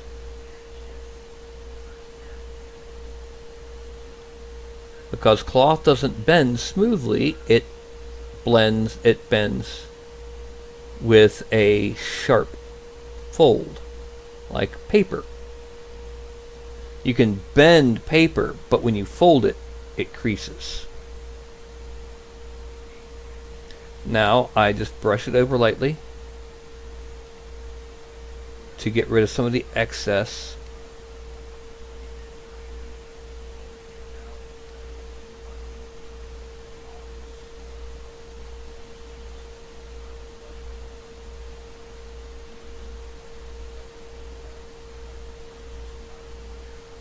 There. And I do it with the other leg.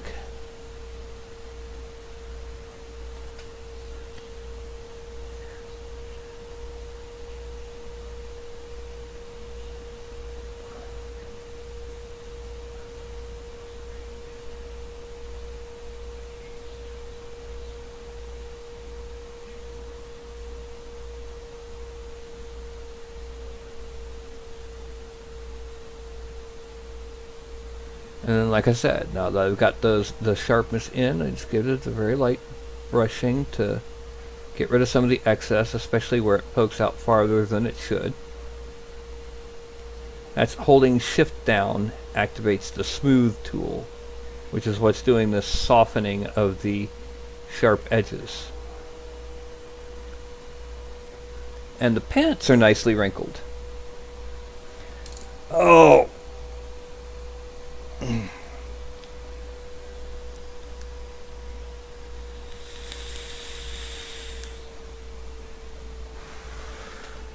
We're going to see something very similar on the back here, where it meets the belt, and in the front, but not as much in the front because you've got the ends, the edges.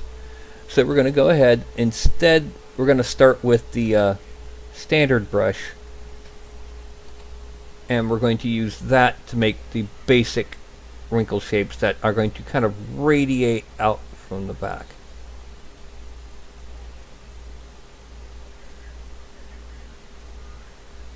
And we're going to smooth out the tops of them, because again, it's not a sudden sharp end to these wrinkles.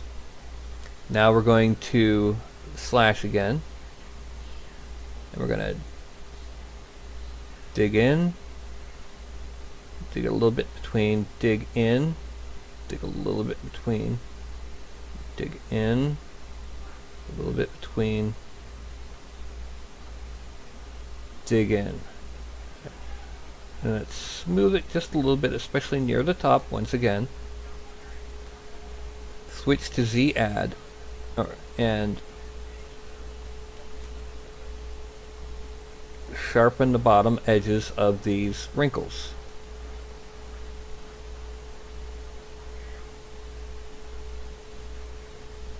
And then hit smooth just to kind of unsharpen these wrinkles, make them into something that a brush will catch on. The next thing we're going to do, because we're here, there's another kind of wrinkle that basically just kind of comes up from where these bends are, where the other kind of compression, a fold compression. Then we're going to draw on, basically, since this is the direction of motion, we're going to point those wrinkles at the direction of motion.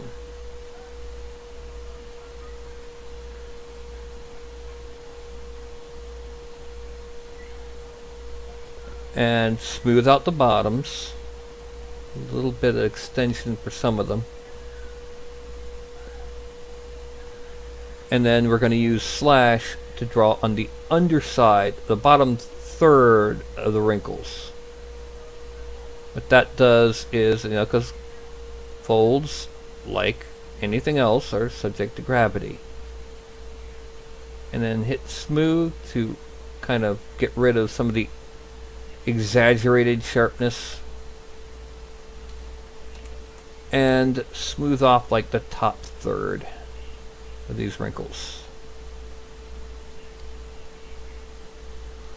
Then sub slash under them. This is just to sharpen them a bit more. Also, this way, if you do a wash, it'll catch a little bit better. And you smooth it just at the edges, and just to try and get some of the overlap out. And right now, from the back, his drapery's done. Now we do the front drapery. We're not going to do much with the bottom side. We're going to do a little bit of tension wrinkle on the underarms. There's a little that. Actually, that's not good enough. I'm going to increase it just a little. No, it needs to be at 10, but it needs to be a bit bigger. 1. Oh.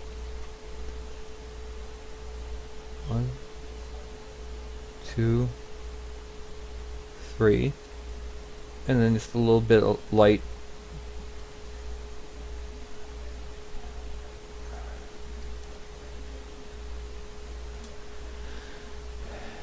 And then here. 1, 2, 3. Digging in between. And then a little bit of smooth. Especially at the ends. Now we're going back to standard. And we're going to draw on a couple like this.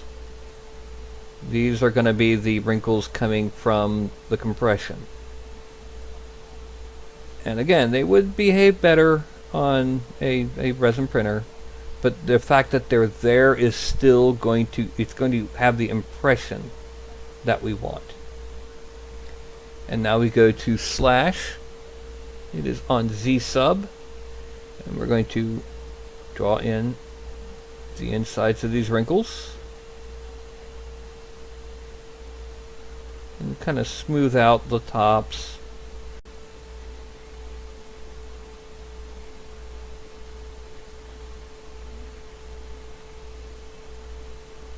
And smooth out the tops.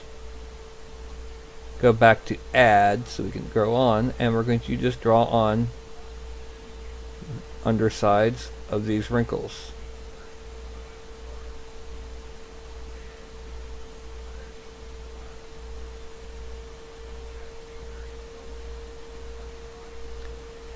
Then we're going to hit smooth to cut some of the sharpness out of these wrinkles,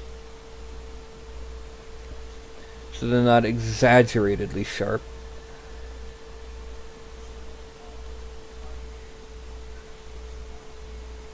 And there we go.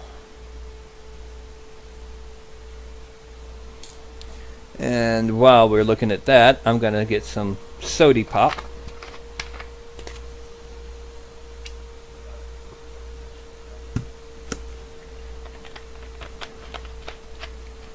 Now, for the medallion, what we're going to do is we're going to have one more thing extruded out. We're going to draw on from here. Oh, wrong one. From here, down, and then back up. Make sure it's, yeah. And we're going to extrude that out at 0.2.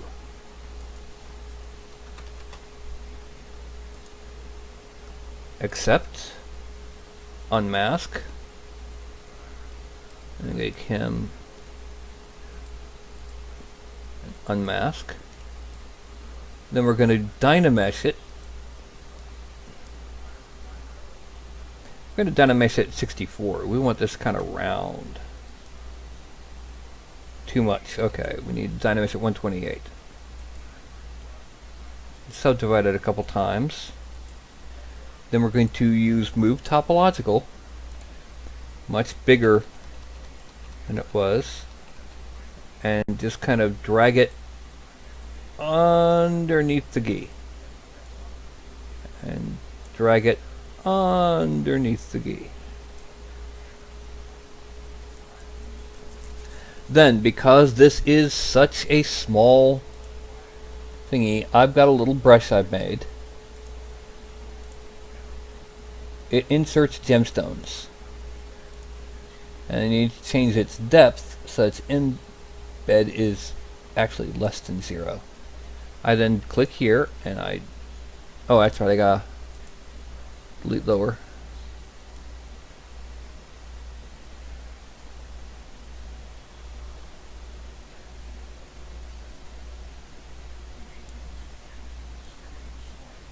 No, that doesn't look right. So I'm going to draw it onto him, not his necklace. Make the necklace invisible. And draw it. And split unmasked parts. Make the gem a separate piece for now. And then using move topological, we're going to go ahead and bring it out just a little bit.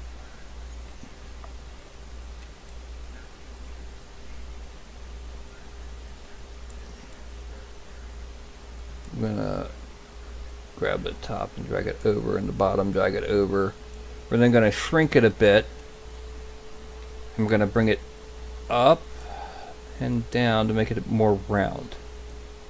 Then we really need to bring it down that way. So make it bigger, lots bigger, and drag it down to there. and then smaller back to where regular was, and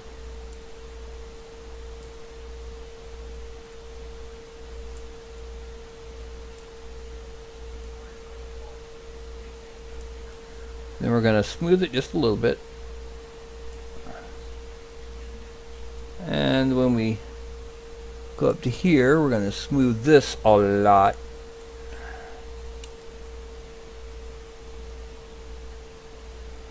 This is our chain for it. So we have our medallion now.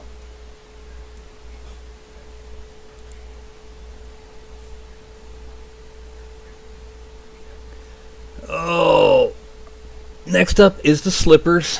Then it'll be time to fix the staff. And I'm not too far outside my usual time frame. I usually get done around this time. I've only got a little bit left to do. Now, with the slippers, what I'm going to do is I'm going to do something similar to what I did for the seam in the gi. I'm going to use the slash brush to draw on our slippers.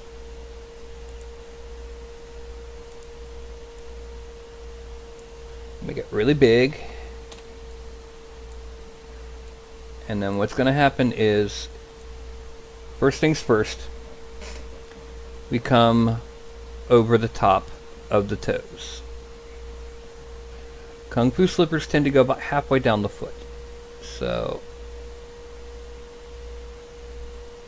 cut in there. And over here, cut in there. Then just draw to the back. And draw to the back, and then connect the ends. Now here we draw to the back and draw to the back, connect the ends. Then we use add to make it look like it's, well, oh, I hate it when it does this. Use add to make it look like it's swelling out at this point. Oh, that's too much for add.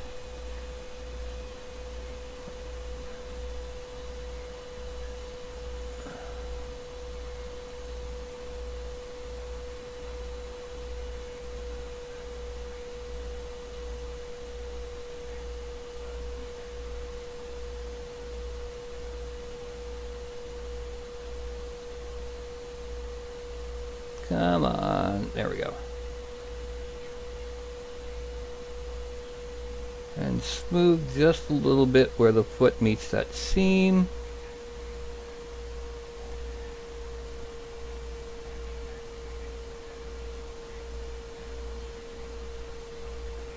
And then we're going to go again. Actually, we're going to come back later with inflate on that. That's what we're going to do.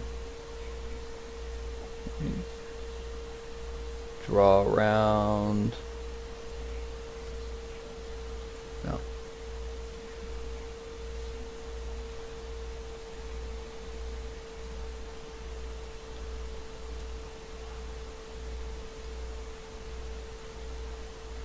Okay, weird. There. And back here. And connect. And then smooth out kind of where they hit. Let's dig in a little bit more here because it didn't quite connect. And smooth.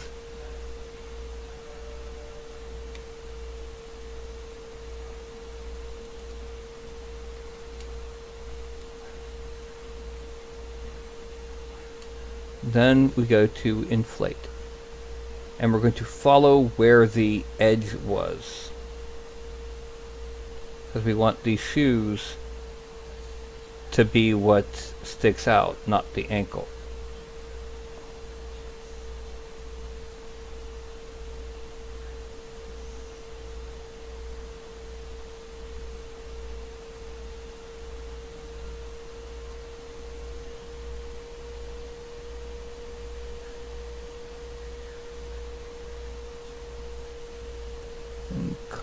this way.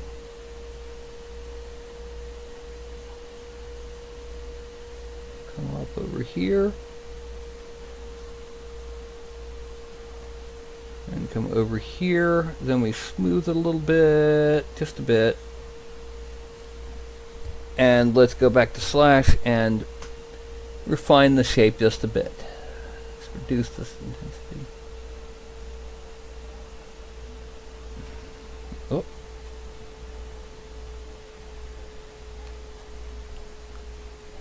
Let's kind of sharpen the edge here of the seam of the shoe.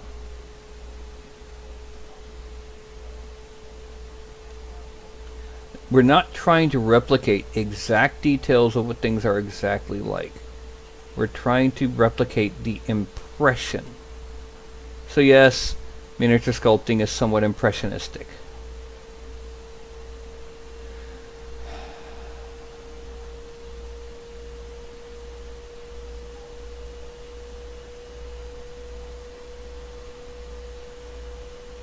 Draw back around.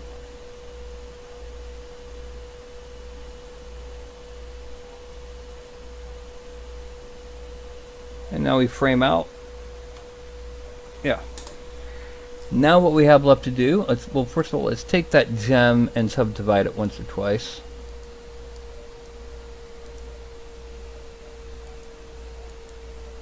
Delete lower. Now we got to select the staff and subdivide it. Delete lower. Frame. Now, this is the only thing we have left to do, is the staff and then a base.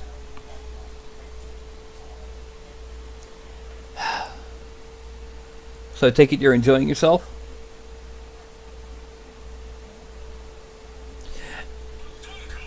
Oh, hold on a second. Hello? What? Okay, wait just a bit, please. This is not good. Bye.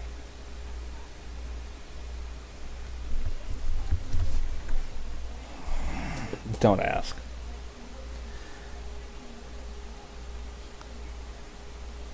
Okay, what did you mean, have I gotten any tips from Thingiverse?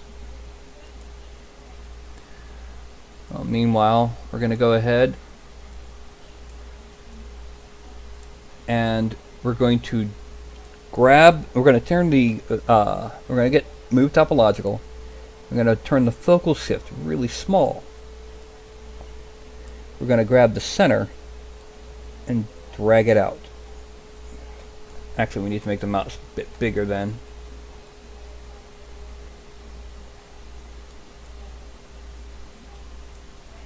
No.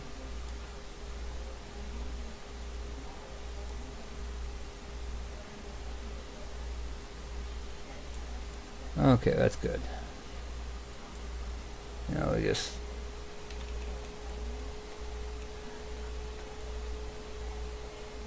there. Now we'll come up.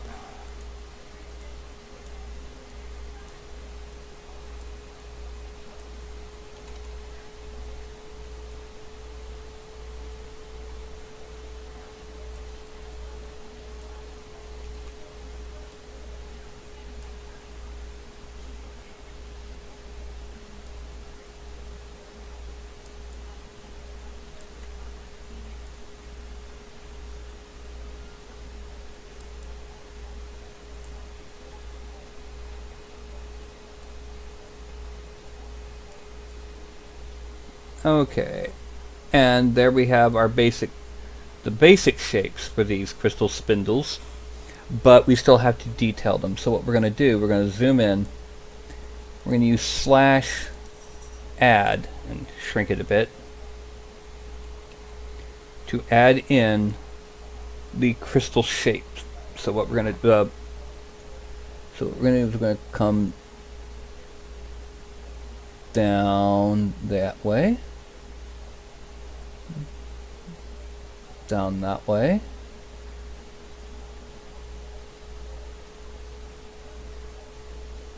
Down that way. down that way. Did I happen to get 6? Yes, perfect. And down that way. So it's now 6-sided. And now we also need to just kind of draw on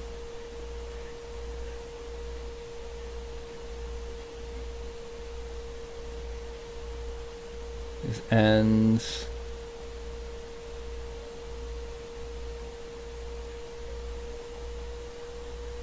And then one last time down each one of them just to emphasize the crystal.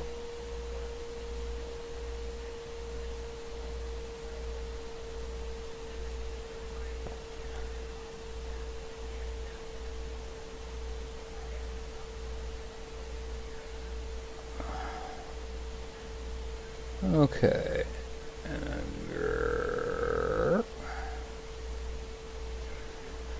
Alright, frame out again.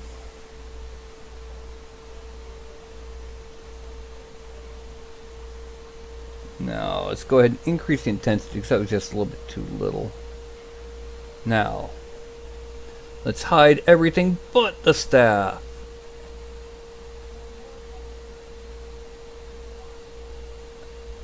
And 1, 2,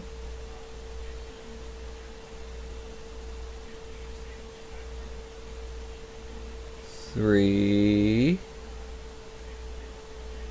Oh, no, that one went.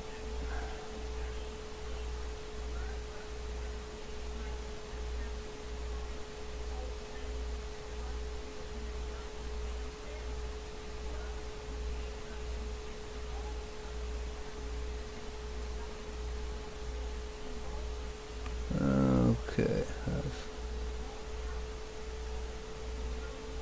2 more needed. So 1 here and 1 here. Then let's draw these connecting lines.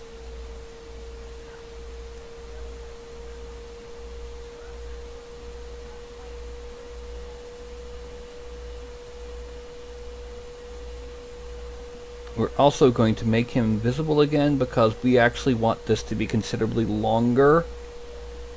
We want it to be actually poking through the ground, so we're going to change the focal shift back to 0. Make this bigger. Grab the center and drag down. That's going to poke through the base. Frame. We have crystals at the ends. Make everything else visible. And this is our half-orc monk without a base. So we're going to go ahead and merge them all together. Merge down, down, down. Down, down, down. And append one last thing.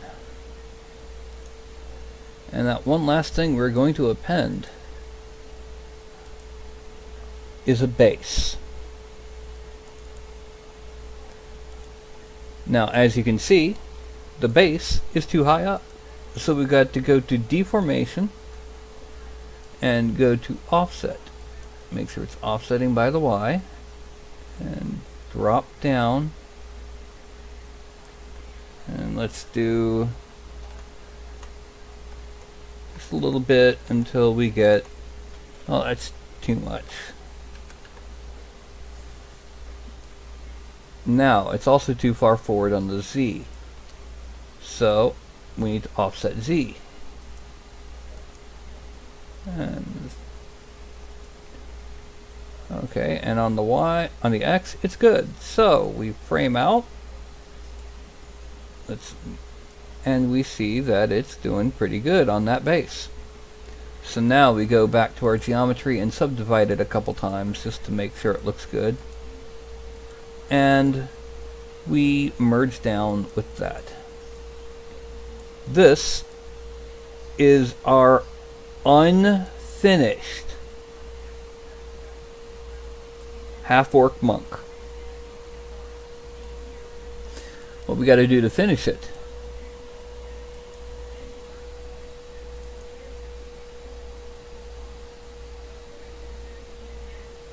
Oh, Spippy, I have the tipping turned on. But like I said, this right here is the, my first Patreon sculpt. Now what I have to do is I have to Dynamesh it one last time. That will merge the entirety of everything we have done into a single manifold surface that turned out to be 1.368 million polygons. 1.368 million. That's too much for most slicers to handle, especially for that tall. So the next thing we got to do is we go to Z plugin. There's a thing called Decimation Master, and I hit 35K, just bang. And what ends up happening is it analyzes the mesh. It then, you can't see it yet because it's underneath my little camera here, but there's a little orange bar that'll go across.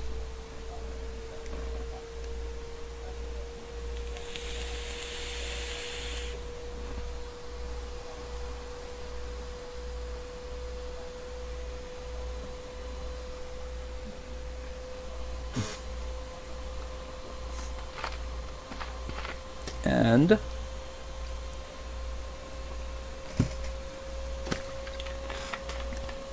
this is decimating it. That means it's reducing the polygon count destructively. It's replacing it with a whole lot of triangles instead of quads. Areas with more detail have more triangles. Areas with less detail have less triangles. For example, we look at the base. We can see some very large triangles on the base, especially on the underside. But if we then look at, for example, the area around the face has much smaller triangles. But the end result is, oh, what's this? Yeah. It's still got the details, still got the sharp, nice lines for the muscles, and the smooth areas of the wrinkles. It's got our expression. It's got all of our details that we put into it. And the end result is 70,029 polygons. Easy for almost any slicer to slice. And the only thing that's really going to need support, the left forearm, possibly some bits around the edges of the gi, the right forearm, and depending on how you have it oriented, the ears. Or if you kick it back, you might need some support on the staff. But yeah, that is our half-orc monk.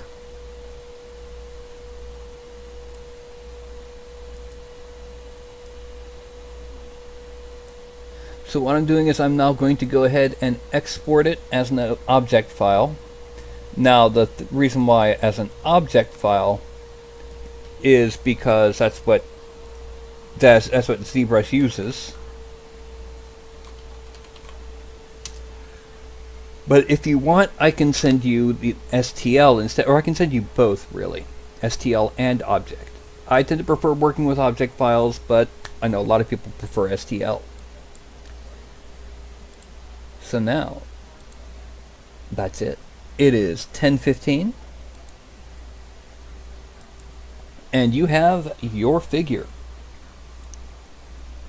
Now, like I said, I want you to message me on Patreon to tell me about how long you think you want to wait before I put it on Thingiverse, so that for at least for a little while, this is your figure and your figure alone. Your character, Rogon. Alright?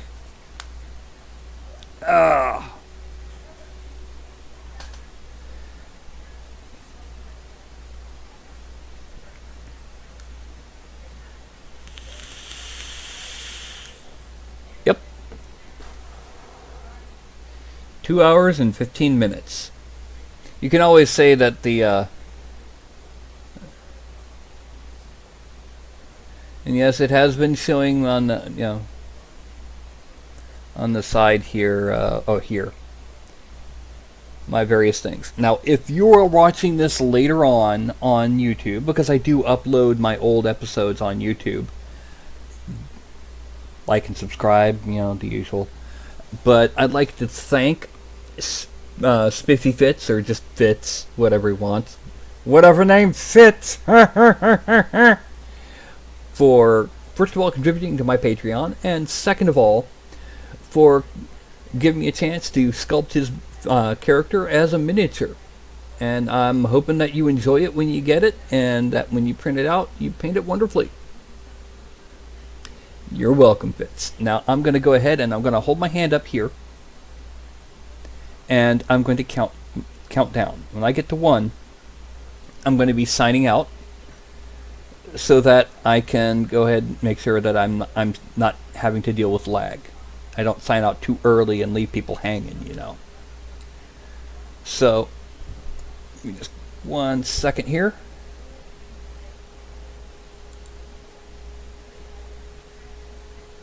Okay. Like I said, I'm going to hold my hand up, and I'm going to wait for it. Thank you, Crazy J. Alright, so that's going to be 5, 4, 3, 2, 1.